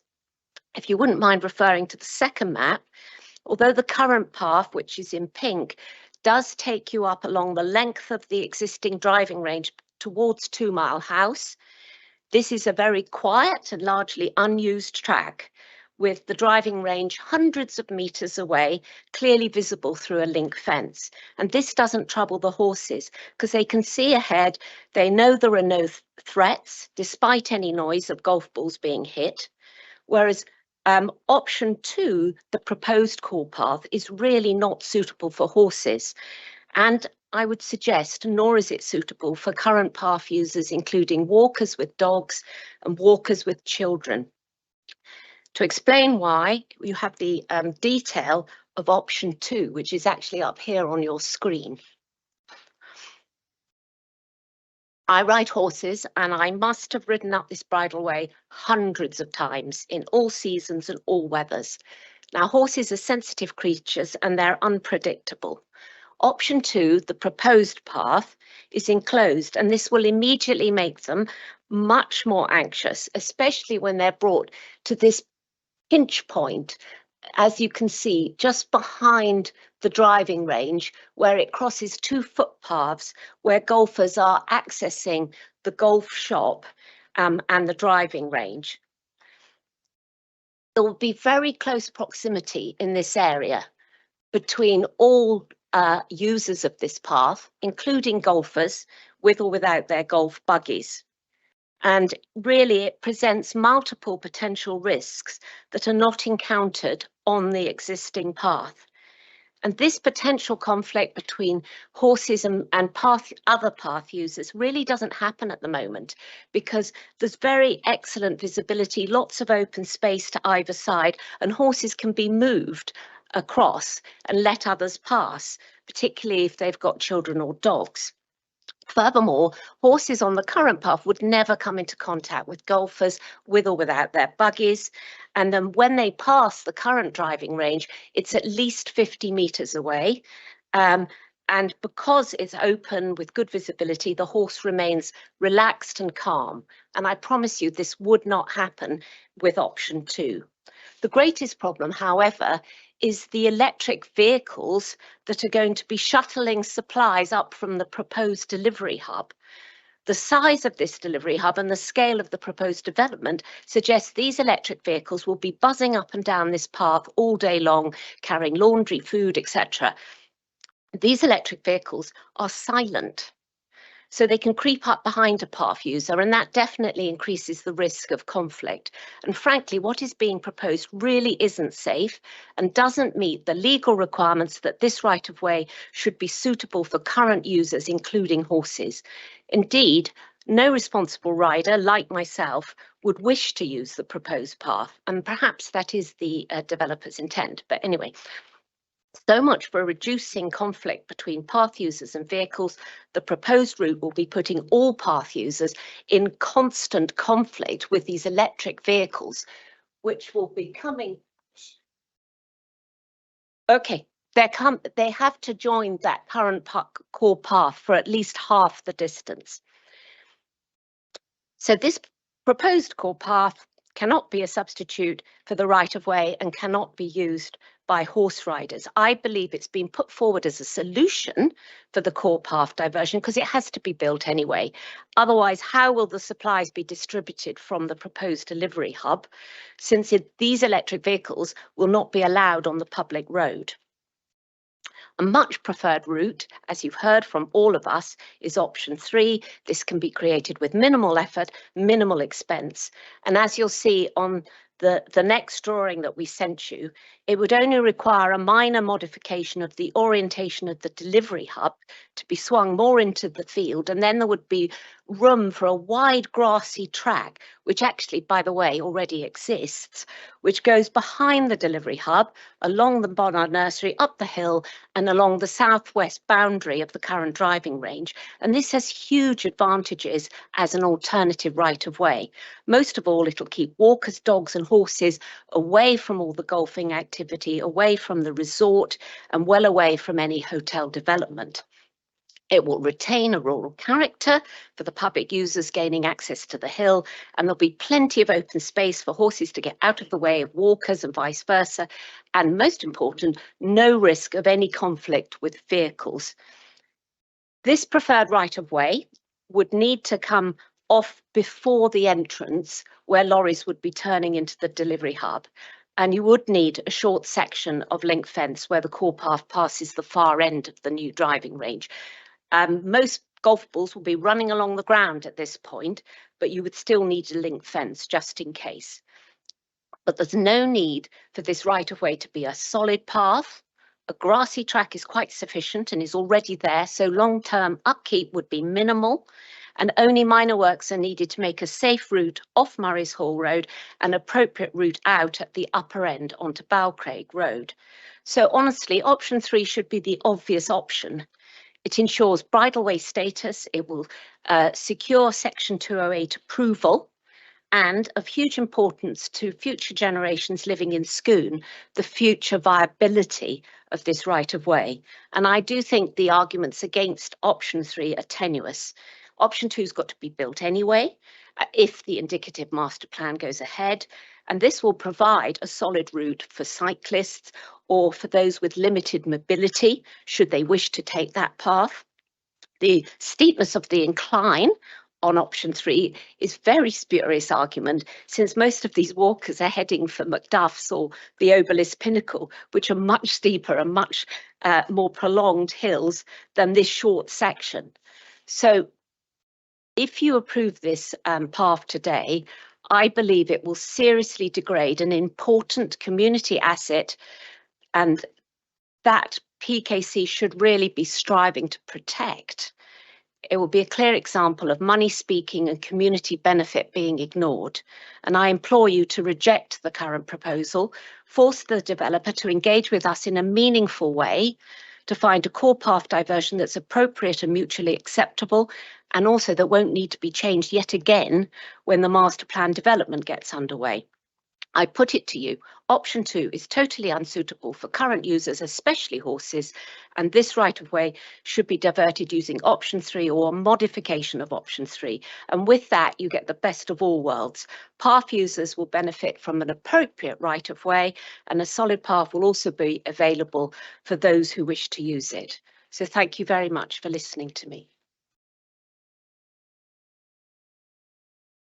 Want to ask me questions, or do you want him to go ahead? Thank you. I think we'll hear Mr. Hayes' deputation and we'll take the questions together since you've come as a joint deputation. So Mr. Hayes, you know the procedure whenever you're ready.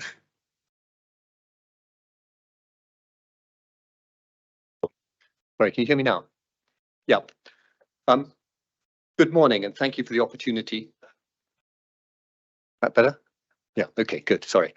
Good morning and thank you for the opportunity to speak to the Planning and Placemaking Committee. I'm also speaking as a local resident who's walked this site hundreds of times with and without dogs. Like many others, I derive great enjoyment from this path, the glorious views and the access it provides to Macduff's and onward to the Lindop Monument and Tukney Hill. It's a special place, rural in character and open in aspect. I ask you to consider the Perth Local Development Plan 2 mission statement. It says, our vision is of a Perth in Kinross, which is dynamic, attractive and effective, which protects its assets whilst welcoming population and economic growth. Note, protection of assets is given a higher priority in this mission statement than economic growth. Mission statements are incredibly important. They represent the organizational principles of institutions. They should govern everything that institution does. Perth and Kinross has placed the protection of assets at the heart of what it does, and this committee is in the forefront of delivering that protection. Rights of way and core paths are incredibly important assets, and 2 Mile House Path needs your protection. As has been said, policy 15 of the LDP 2 is especially relevant today. And today I'm asking you to protect this valuable right of way by rejecting option 2. It is manifestly unsuitable, as you have already heard, and doesn't meet the definition of a suitable alternative provision required by your own local development plan. Placemaking in an era of climate change and biodiversity crisis means developers have a particular responsibility to work with the land and the communities and not against them. The old developer model, still practiced by some, of profit maximization with environmental cost passed to society, is increasingly viewed as unacceptable. There is no social license to operate such a model. The best modern developers understand this and that they are stewards of the land. They seek to minimize the footprint of their buildings and the impact of their developments on nature and the communities in which they operate. Service elements, such as distribution hubs, are sited as close to the main buildings as possible, leaving nature and community assets as undisturbed as possible. A focus on option 3 would help the developer rethink their plans for this whole site in an entirely beneficial way. In the area beyond the proposed diversion of the core path under option 2, Murray's Hall intend to build a large spa complex and 25 self-catering lodges on the east side of the current gravel path. Ultimately, they also intend to develop the west side of that path with more housing, which is the real reason they wanted to move the driving range. So the open rural aspect and views that we currently enjoy will be replaced by a walk or ride through a suburban estate. It will become a completely different and rather joyless experience that does not meet the needs of current path users. Path users will be faced by numerous additional risks and significant potential for conflict, both with resort traffic and resort users. The developer simply has not thought this through. It will so degrade the core path, there is a real risk that local people will no longer wish to use it. Why is the impact of this planned future development not being considered by the developer now? A path is a path. You cannot simply divert one part of it without considering where it starts and where it will end. It would be incredibly difficult and expensive to reroute the core path a second time. You need to look at the whole picture. The point of a master plan is it is holistic. Salami slicing parts of it hinders understanding of context and impacts, leading inevitably to poor decision making. And let's face it, poor decisions have already been made. In paragraph 6 of the report for handling, we are told the section 208 application was withdrawn by the applicant owing to matters arising relating to the path's use as a bridleway and need to cater for horses and horse riders. In the context of a £33 million investment, this is a surprising admission, particularly as the pathway has been listed as a bridleway on Perth Council's Register of Paths since 1981. So when the plan to relocate the driving range was improved, neither developer nor officers appear to have advised this committee of the right-of-way with access rights for horses and their riders. This was a material omission. This oversight with regard to the right-of-way is clearly a huge error, and refusal to even consider option 3 at this stage is further evidence of the lack of serious thought and responsible engagement by the developer. Do not be fooled by this attempt to try to focus you only on narrow and spurious detail with regard to option 2. It's a trap to get you to ignore the bigger picture, because if you look at the bigger picture, you will quickly realize how ill-considered this application really is. You're now being asked to compound the earlier mistake regarding consent to relocate the driving range by approving option 2. This will be a tragedy for all the users of this core path and future generations. In conclusion, I'm asking you to do the following. Protect our assets and reject option 2, as I believe the local development plan requires. Reconsider the consent you've already given to the relocation of the driving range, as you were not advised of material facts. Request the developer submits a revised plan for the core path at the same time as they submit their detailed planning application for the master plan, and not separately. You need to consider the whole plan and all its elements as one. Fourthly, encourage the developer to consult widely and thoughtfully with local residents and experts like the British Horse Society, whose generous offer to consult has been totally ignored. They are experts on rights of way and matters equestrian, and the developer could benefit from their advice.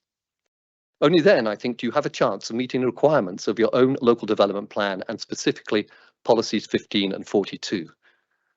I'm looking to the Planning and Placeway Committee to inject some democratic oversight and accountability into what has so far been a painful and sorry process. I urge you to reject option 2. Thank you. You mentioned earlier you're willing to take questions, so we'll proceed with Councillor Waters. Thank you, Vice Convener, and thanks very much for your presentations. It's certainly helped myself understand the various options. Just quite keen to get an understanding of the level of use of the current right of way. I know it's difficult to do, but if you could give us some idea of the frequency that people are walking it, that would be great. Well, I walk up this path almost every day, if not every day, and I always meet people on it. Now, obviously, I sometimes go early in the morning, I sometimes go in the evening, I even go after work with my head torch on, and it honestly is used a lot. There are a lot of people that live in that west end of Scone in these big new housing developments, and it's their main walking access to the hill. So obviously it's more heavily used at weekends than during the week, but I have barely ever been on it other than when I'm there in the dark and not met other people. I hope that answers your question. Obviously, if you go at any one time in 24 hours, I'm sure there won't be somebody on it, but it is used a lot. And there are 150 horses in the area, so they also use it. We recently walked the site with Ms. Davis, who may wish to add her comment to that, her response to that question. But she observed, unprompted, at how well used this path clearly was from the impacts you could see in the grass. When I walk along this path, to flip the question round, I very rarely see anybody using the driving range. I very rarely see cars parked next to the driving range. Now, it could be that different users use the facility, use the path and the facilities on the driving range at different times, but this is a well-used path. Councillor Allen. Thank you, Vice Convener. You made a couple of statements there. I'd just like to follow up on one of the ones that you did make. What evidence do you have that we've been led astray as a planning committee? Well, there was no reference in the July 22 document to a bridleway, and I believe the reason that we're now looking again at this section 208 is that you were not advised of this bridleway by either officers or the developer when you made your decision on consenting to the driving range being relocated. If I'm wrong, then I'm sure somebody can correct me. I mean, there's no doubt that the new driving range goes straight across this core path, and that the bridleway status of this core path, which is in your own records, means that it has to be suitable for horses, for people riding or leading them.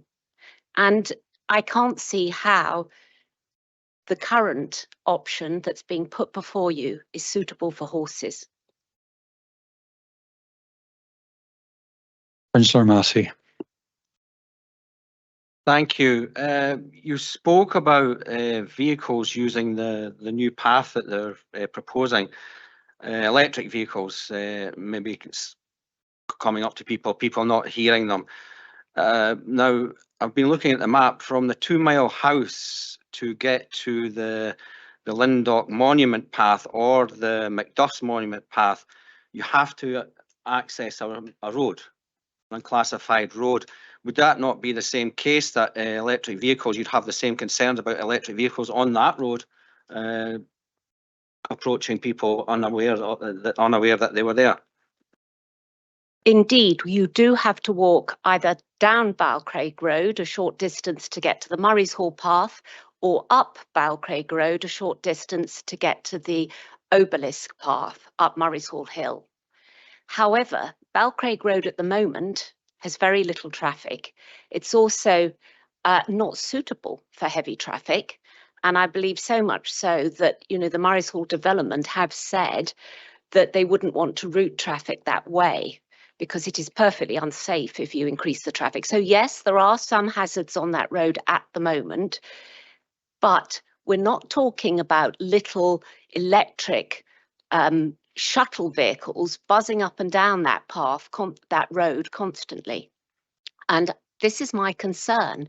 You're going to have a lot of increased traffic because you've got all the visitors at the holiday lodges, you've got the visitors to the spa, you've got the golfers crossing into the golf shop from the car park and the hotel, and you've got these vehicles bringing laundry, etc., to the spa, all on this core path. And I think it'll be a much more intensive experience and therefore much more risk of conflict with multiple path users. And also, I mean, actually, when you're on a core path with your children or your dogs, you're not really expecting an electric vehicle to come up behind you, largely silently. But I could follow up. But you would surely, on the roads, electric vehicles, cars are an increase in electric vehicles, surely you would be expecting an electric vehicle to come up behind you. So I don't understand the why. Yes, you would. What's but, different? but I go up that path every day, and when I go up Balcraig Road, I almost never meet a car. There is the occasional delivery van, and there's the occasional car coming to the residents that live on that road, but it isn't a through route. It's not widely used. And it wouldn't be anything like as busy as when you've got a resort full of holiday makers. If I could just add, the Balcraig Road is the Balcraig Road, and what happens on the Balcraig Road happens on the Balcraig Road. The proposal with option 2 is all incremental traffic, which currently doesn't exist, and that's the thing to focus on. You are creating a huge incremental traffic flow and disturbance to the enjoyment of the core path by all its users. There are no further questions. Thank you. You're free to go. Can I call on Mr. Andrews, objector to the application?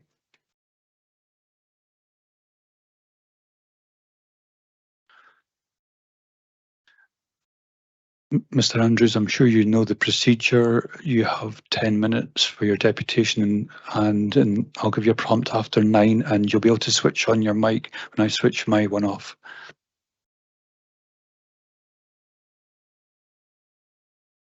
Good morning. Thank you for the opportunity to hear me speak. You would be less than human if you're not beginning to weary a bit now and wonder how many times you're going to hear the same points made. I should emphasise that I have never met any of the other objectors before. We have not colluded or cooperated. So it's inevitable that some of the same points will be made. I will do my best to avoid repetition and concentrate on those points I think have not yet been made. I am the Area Access Officer of Ramblers Scotland. I make this statement on behalf of this organisation and also as a walker myself who am familiar with the path. I've used it occasionally. I think I should try to clarify also a point that's cropped up in respect of the position of the Perth and Kinross Outdoor Access Forum. I happen to be a member of the forum. I took place in the site visit we had. The fact that the forum has not objected to the application cannot be taken to be support. The forum consists of people who have differing views. Some of us are not happy about it. Others seem content. The forum took no position one way or the other. It seems to me that the absolute crux of this comes down to policy 15, and I'm not going to bother to read it again. You've heard it, you probably know it already. But the last 4 words, will not be permitted. If an adverse impact on the path can be demonstrated, then that proposal should not be permitted. It's a bit unfortunate we find the term integrity attached to an inanimate object like a path, but I think it has to be understood as referring to the general characteristics of the route. And what we're talking about here is, in terms of option 2, a man-made construction. In terms of option 3, a natural grass path. Policy that I've not heard referred to yet comes from your own supplementary guidance document, Green and Blue Infrastructure. The introduction explains that for the purposes of this supplementary guidance, green and blue infrastructure is defined as the network of natural and semi-natural areas, features and spaces that lie within and between our towns and cities, and which provide multiple social, economic and environmental benefits. And he goes on to require that all development should avoid fragmentation or loss of existing green-blue resources and look to enhance these.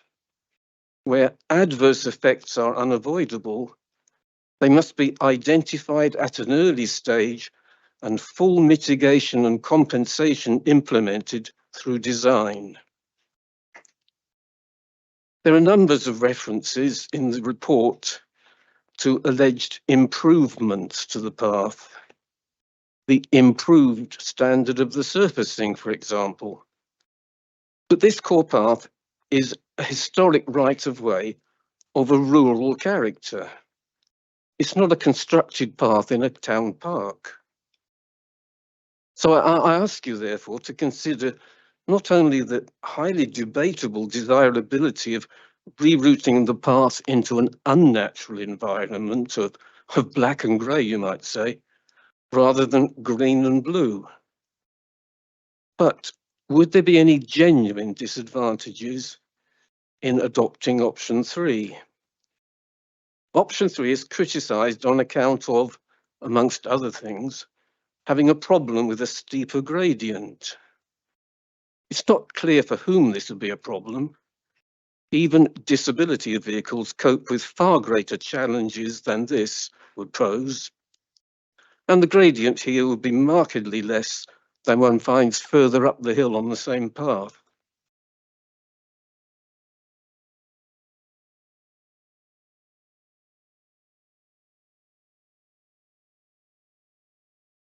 It is said option 3 this is said to be potentially in range of ball landing areas. We found on the site visit that the applicants seem to be blissfully unaware of the existence of the general right of access which is available to everybody under the 2003 Land Reform Act. And that means that whether or not there's a path in that area, the area of option 3, people will be fully entitled to walk there all the same. So if there's any need for protection, that will be a reality regardless of where the path diversion goes. The council officers seem to have an unusual concern about the length of the path, as though an increase in length inevitably represents a disadvantage. For an ordinary rural path, which, like this one, is used for recreational purposes, as distinct from maybe an active travel route by which people want to get to the shortest way to the bus stop, for a recreational route, increased length is actually a bonus rather than a disadvantage. However, I think that possibly the most unconvincing of the suggested reasons for questioning the merits of option 3 is, and I quote, "The path would require to cross the vehicular access into the delivery hub, creating conflicts between delivery vehicles and path users." Conflicts? Why such an emotive term? Are we to imagine a succession of vehicles travelling at such high speed they wouldn't be noticed or avoided by path users? I put it to you that almost everything we do in our daily lives which involves crossing a road will create more danger than that particular eventuality. Anybody thought about a risk assessment to see how valid a comment that is? If I understand the technical position correctly, and I'm not a technician, so no doubt I would put right if I'm wrong, the only reason why this matter has to be given planning permission is that the council's preferred option for the diversion is seen to create the need for physical infrastructure to be provided on the ground. If, on the other hand, what we had was a simple realignment of the existing grass path to run around the southern side of the area, requiring no infrastructure to be provided, then the matter will not even need to come to the attention of the committee. Regardless of the outcome of today's process, this can never be the end of the matter. The diversion can only be brought into being by the making of a diversion order to which there is a right of objection by any member of the public. If option 2 is proceeded with, there's no doubt whatever that there will be objections.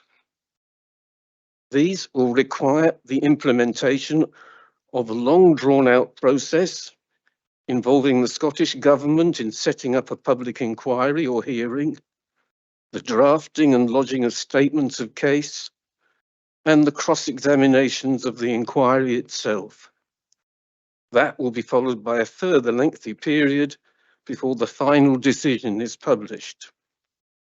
Not unless or before the order is confirmed may any permanent changes be made to the existing path. And it is, of course, perfectly possible that the order will not succeed. If, on the other hand, option 3 was taken forward, although one cannot guarantee the outcome of that move, it seems highly likely that there will be no effective opposition to the diversion order because it's clear that there are no other possibilities. In that situation, the order could be immediately confirmed as unopposed, thus dramatically shortening the timescale for completion. That must surely be the better way forward.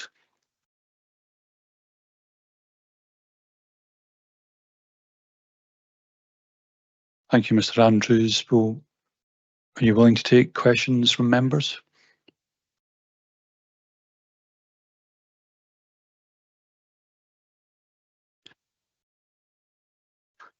Bailey Williamson. Thank you, Deputy Convener. My question is around, as a member of the Outdoor Access Forum, could you just enlighten me on, are motorised vehicles allowed on core footpaths, or is there an element where you can actually share on some core footpaths, say for example a canal perhaps? I'm sorry, I had a bit of difficulty in hearing your question.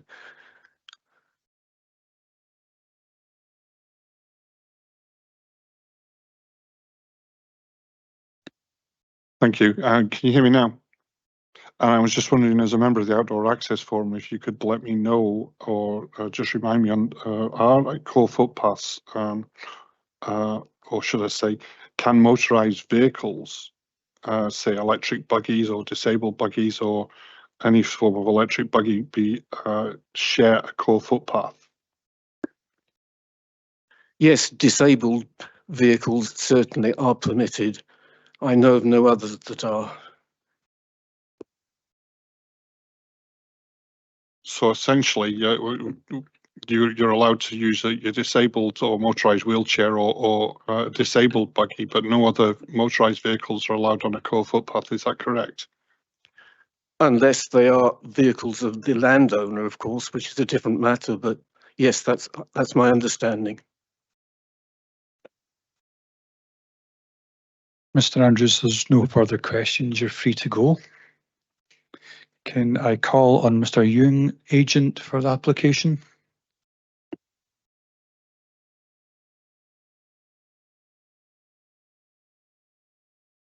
Miss Ewing. I do apologise.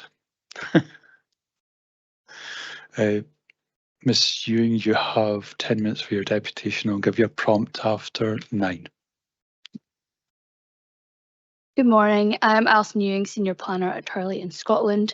We welcome the positive recommendation by the Head of Planning and the opportunity to address this committee. With me from the project team is Rob Miller, who is a landscape architect with Geddes Consulting. Rob will be available to answer questions on the technical design and layout of the path. It is important to note the efforts and time commitment on this project by all concerned, including officers. It has been a robust process from pre-application discussions through to the proposal that is in front of you today. The applicant fully supports the overall assessment of the proposed development and recommendations already presented to you. Thorough engagement has genuinely and fundamentally informed the proposals through the application process in reaching this committee today. The proposals in front of you deliver an improvement on the existing path approved at this committee in July 2022. The design and location of the path has been informed by relevant advice and guidance to ensure that it is suitable for a range of users. The existing route has the status of both a core path and a right-of-way. In the Council's list of right-of-way, it is listed as a bridleway, i.e. a right-of-way for horses and their riders. The proposals take into account the requirements of horse riders regarding separation from vehicles and provision of suitable surfacing, including improved width and gradients, whilst ensuring that cyclists, pedestrians and those with mobility issues are also considered. It is considered that the path proposed achieves a balance of sustainable design and surfacing to allow access to a range of users rather than being specifically designed to one user type and precluding access to others. The proposed self-binding gravel is hard-wearing and has been accepted as a suitable surface for all users by the Perth and Kinross Council Community Green Space Officer, enabling access from multiple path users, which the current route does not, and therefore resulting in an overall improvement in accessibility terms. The proposed route will comprise 3 metre wide self-binding gravel path with 1.5 metre mown grass verge at either side, with an overall width of 6 metres.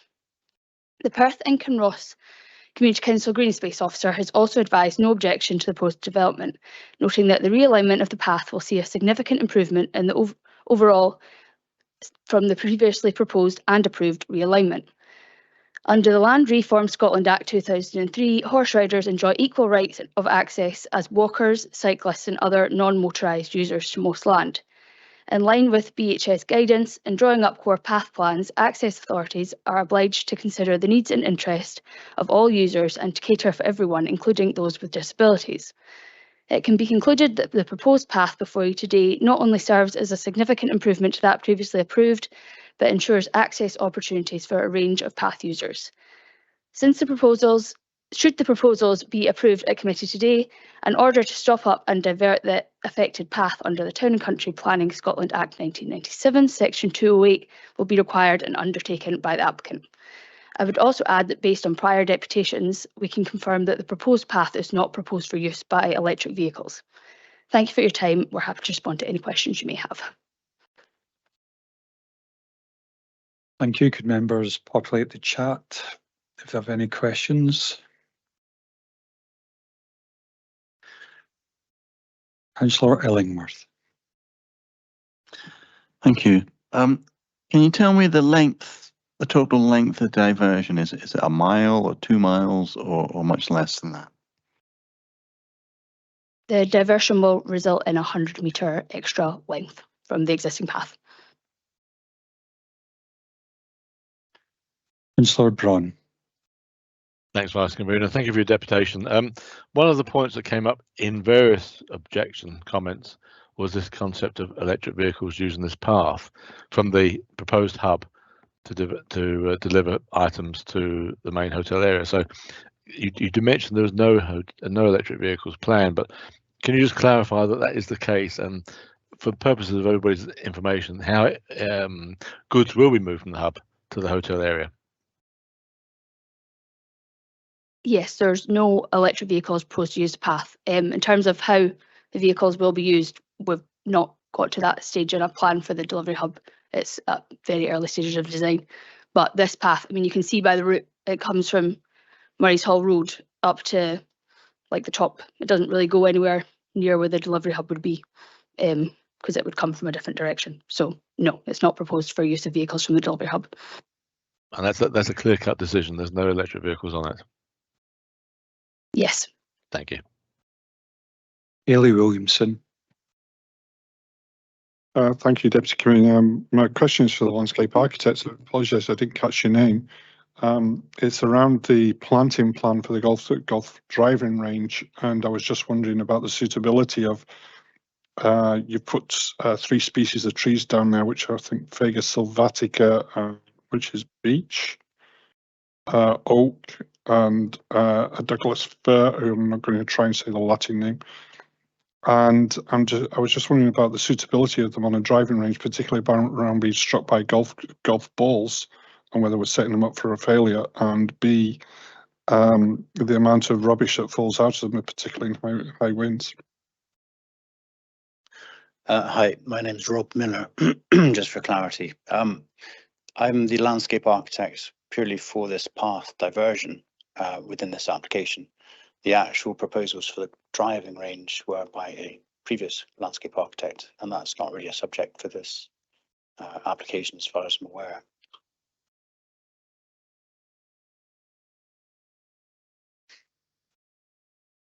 There are no further questions, so you're free to go. Convener, there's no further deputations, so I'll hand back to yourself. Thank you, Vice Convener. Can I ask members if they've got any questions for officers? Councillor Waters. Thank you, convener. Back to the electric car, or whether there is or isn't, or more to the point, I just want to ask a question about conditions or legality that prevents any deliveries or anything else in the future from using a right-of-way core path. Is that a planning condition that could be put in there to do, or is that just access laws on right-of-ways that would cover that?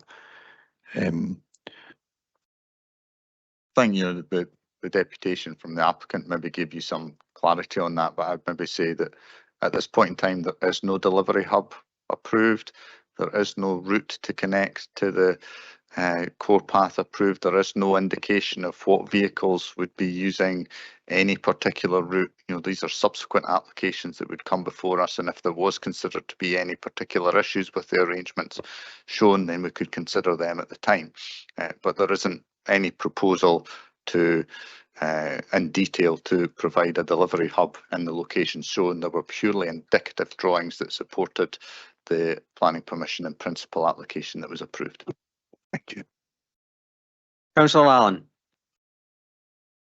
Thank you, convener. A question possibly for Paul, I think it might be. In one of the deputations earlier on today, it was suggested by Mr. Hay that we didn't have all the evidence and that perhaps we'd been led down the wrong path. Can we get some clarity on that, please? Thank you, Councillor Allen. I think from that perspective, yes, I think as officers we were perfectly aware that it was a core path to which this relates. There is also a responsibility upon the applicant to then ensure that when they are considering the diversion of a core path, that it is then suitable for all users, including equestrian use and use as a bridleway. Obviously, that has come to the fore as part of the consideration of the Section 208 order, which was ultimately withdrawn. And obviously, this application has sought to rectify that position to ensure that a proposal is coming forward that is fit for purpose for all users of the facility. So I would contend that I don't think we were necessarily misled. We've always identified that it was a core path, but obviously the parallel requirement for the Section 208 diversion order is the aspect which also goes into the finer detail of ensuring that it's fit for purpose for all users as I've identified. Yeah, I'd maybe just add as well that a core path in the way that it's designated here is inherently a bridleway. So we wouldn't necessarily, I think some of the comment was it wasn't specified that it was also a bridleway. Well, it's inherently a bridleway, and again, we could list every type of user that may well be able to use a core path or a right of way, but we didn't specify it down to that detail. I think that may be where some of the confusions happen, but we've always been aware that it's a bridleway. However, when the applicant has gone forward with their Section 208 application, there have been some comments fed back to them in relation to that, and that's what they're trying to address. Thank you. Councillor Braun. Thanks, Convener. This is a technical question, I think, asked for Mr. Williamson and Mr. Smith, and this is obviously this application is for approval of option 2, as I understand it. Are we in a situation as a committee where we either approve or refuse option 2, or are we allowed to choose an alternate option, for example, option 3? I ask that because all 3 options are actually clearly designated in the report of handling. So it's just a technical clarification, not giving the games away or anything, but just a technical question there for you. Thank you very much. Yeah, sorry, from that perspective, yes, we sought to address within the report to flag the options which had been on the table, to identify that there had been a discussion and there had been consideration of a variety of options, and this wasn't the only one for consideration. But fundamentally, yes, this is the option on the table to consider and decide upon today. We don't have it within our gift to consider option 3, for example, as it lies with the red line site boundary. Thanks for that clarification. Councillor James. Yeah, thanks, convener. And a pretty easy one, I suppose, really, Paul. Bearing in mind that this is a bridle way, which pretty much takes priority, I suppose, because it says in our paperwork that pedestrians and that can use it, but it's essentially a bridle way. Were any of the horse people consulted during the planning of this, please? I'll maybe take that, Councillor James. As Thanks. I think we indicated earlier, our consultation route is through Community Green Space. We consulted with Community Green Space, who in turn consulted with the Access Forum that represent all users of access routes. In addition, I believe that the applicant has also undertaken consultation with the Access Forum. They've then subsequently promoted their Section 208 order and received further comment from other bodies as well. But if your question is, did the planning service consult non-statutory bodies far and wide, then the answer to that is no. We transfer that through Community Green Space and the Access Forum, who are representing all users. Sorry, can I come back on that, convener, please? Yes, of course you can. Sorry, so Mr. Smith, I totally get what you're saying, and I'm not detracting from the fact you do a great job. My point, it was raised by one of the objectors there just now about the Access Forum, whereby not all users are represented on that forum, and I just wondered, horses are particularly strange beasts, and what I was looking for were there horse users consulted upon, and I don't think, given the nature of where this path is, that might be taken into consideration. That's why I was asking. Thank you.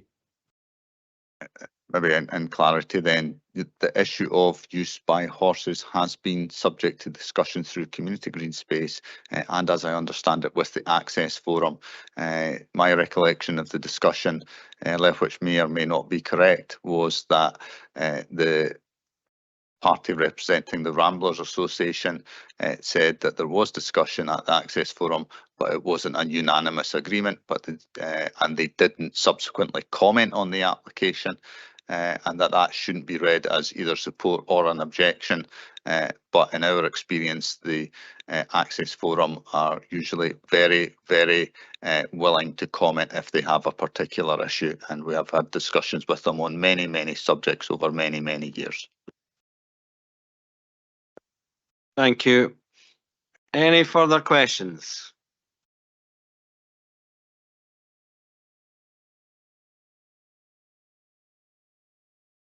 No further questions. So I will not ask for a motion because I put forward a motion myself. On this application, the wider principle of the driving range was already accepted back in 2022. And this proposal before us today represents a relatively small change to that table previously, and one which could be perceived as an improvement for all the potential users of the diverted core path. Therefore, I wish to move this paper in line with the officer's recommendation. Do I have a seconder?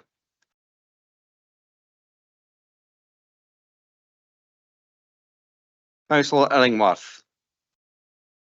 Convener, I'm happy to second. This is a 100-metre change. I'm surprised it's taken so long to process through this committee. Yes, I'm happy to second. Thank you. Do I have any amendment? Amendment from Councillor Reid. Thank you, convener. This might not be competent from what I've just heard, but on the basis that there seems to be two very distinct types of path users, namely hotel guests and golfers, and local residents who are completely different users of the path, Can I suggest an amendment that both options 2 and 3 are considered on the basis that it would appear, from my understanding, that there's minimal work would be required for option 3, and that would keep everybody happy?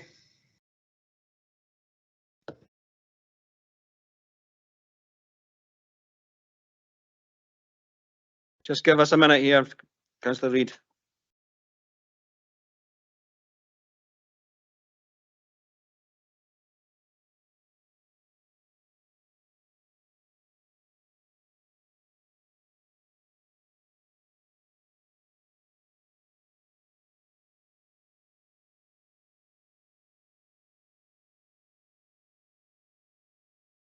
Thank you, Convener.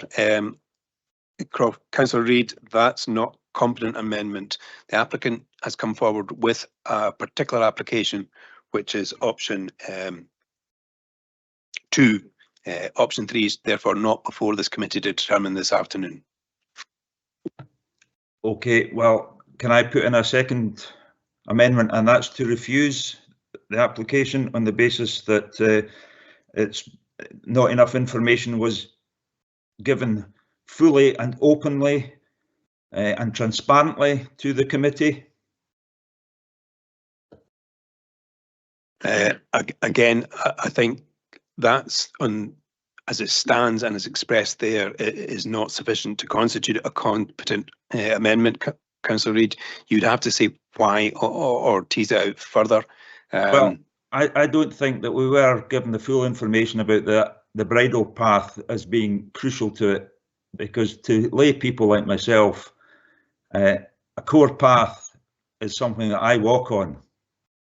I don't see it as a bridle path. So I don't think that, I think there's been an assumption that the committee knows the jargon, and I think it's been hidden away from us.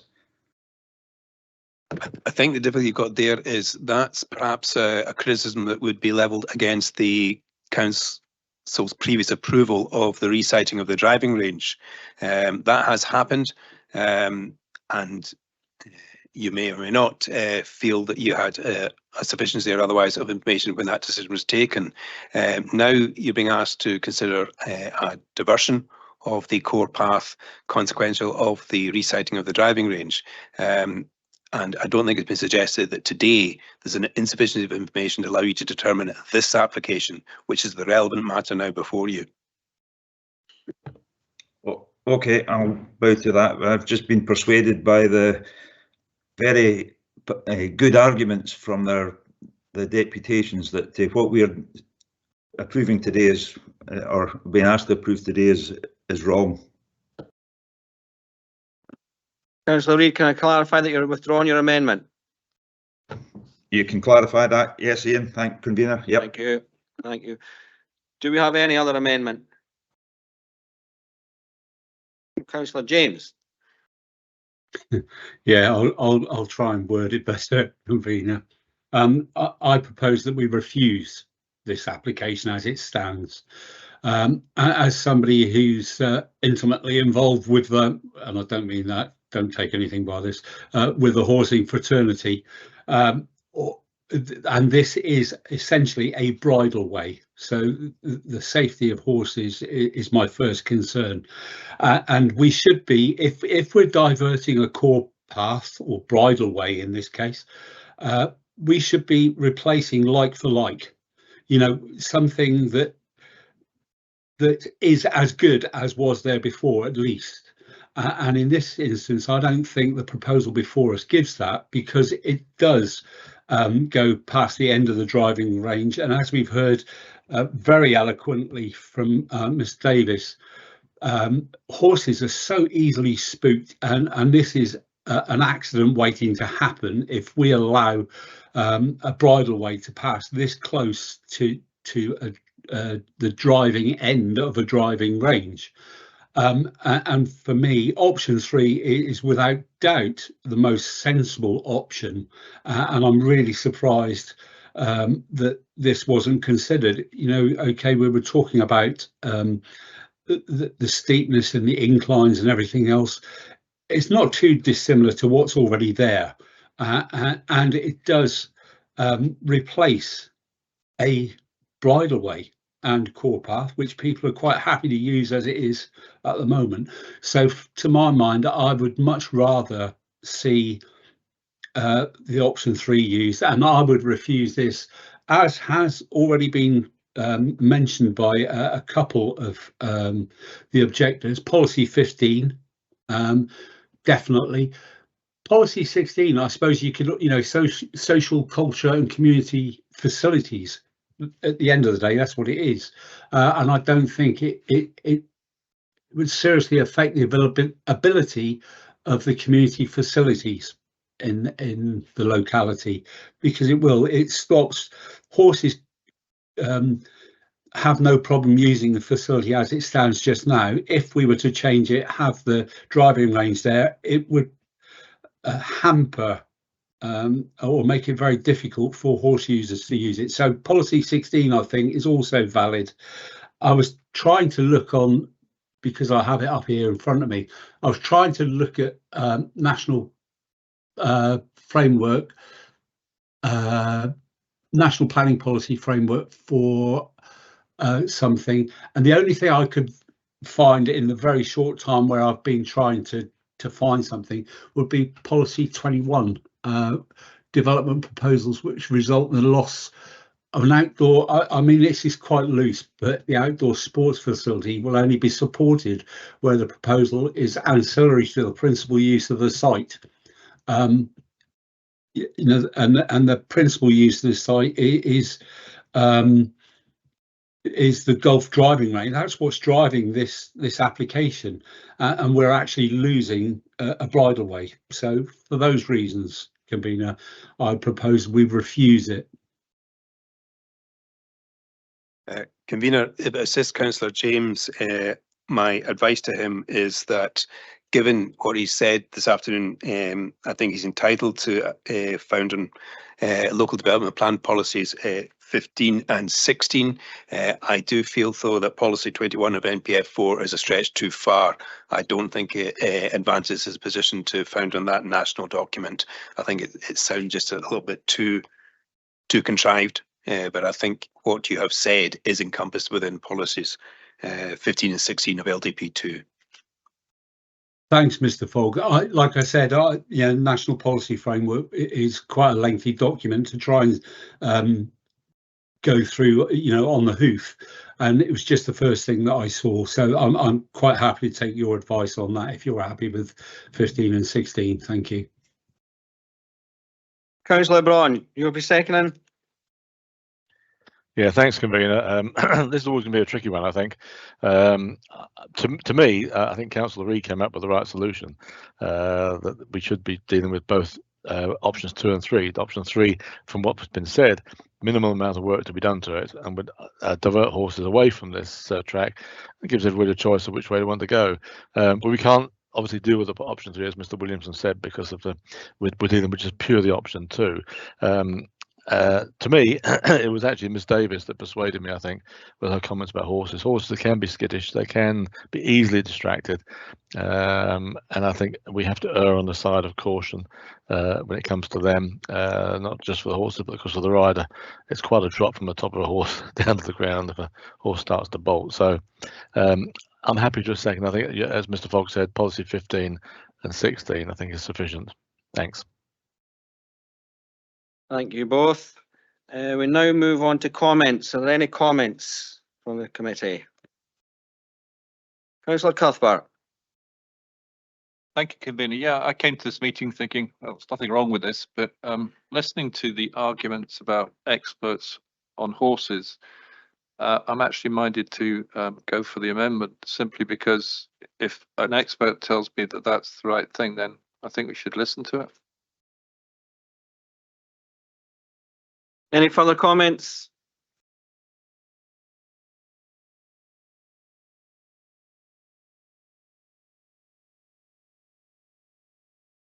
Okay, summing up. Can I ask Councillor James, do you want to sum up? Nothing further to add really, convener, other than what's just been said by Councillor Cuthbert. You know, so often we say we listen to the experts. Here we have an expert who's come in and given an absolute blinding deputation with facts. As somebody who's, like I said, been involved with horses for quite some time, everything she said is spot on, and for that reason I think the amendment has to be the right course of action this time, and for renegotiation for option 3. Thank you, convener. Thank you. I'll quickly sum up for myself as a proposer. All the options, people have been saying about options, all the options were looked at. Option 1 dismissed because of the vehicle access in the car park. Option 3 was dismissed because of concerns about the topography and catering for all users with the gradients that are there. So I am quite happy to go for option 2, and that's the one we're actually looking at the moment as the preferred option, and pass this motion. I'll now hand over to Mr. Fogg. Thank you. Thank you, convener. The motion is your own, as you know, which is to approve the application for the diversion of the core path signage and associated works in accordance with the recommendation in the report of handling, and your motion is seconded by Councillor Illingworth. The amendment is by Councillor James, which is to refuse the application on the basis that the proposal before the committee is not safe and is not compliant with policies 15 and 16 of Local Development Plan 2019, and his amendment is seconded by Councillor Braun. I'll pass over to my colleague Ms Guild, who will take the roll call vote. Thank you. Members, when I call your name, please let me know if you're voting for the motion or the amendment. Councillor Allen. Amendment. Councillor Braun. Amendment. Councillor Cuthbert. Amendment. Councillor Harvey.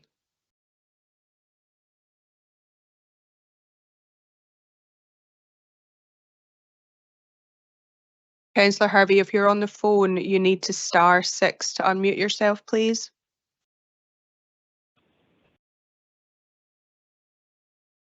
Motion. Thank you. Councillor Illingworth. Motion. Councillor James. Amendment. Councillor Leishman. Amendment. Councillor Massey. Motion. Bailey McLaren. Motion. Councillor Stewart. Motion. Councillor Reid. Amendment. Councillor Waters. Motion. And Bailey Williamson. Motion. I have 7 votes for the motion and 6 for the amendment, and therefore the motion will carry. Thank you very much for that. Therefore, planning permission is granted subject to conditions contained in the report of handling. And that is all the business for today. I'd like to thank the deputations and all the members for their input today. Thank you very much.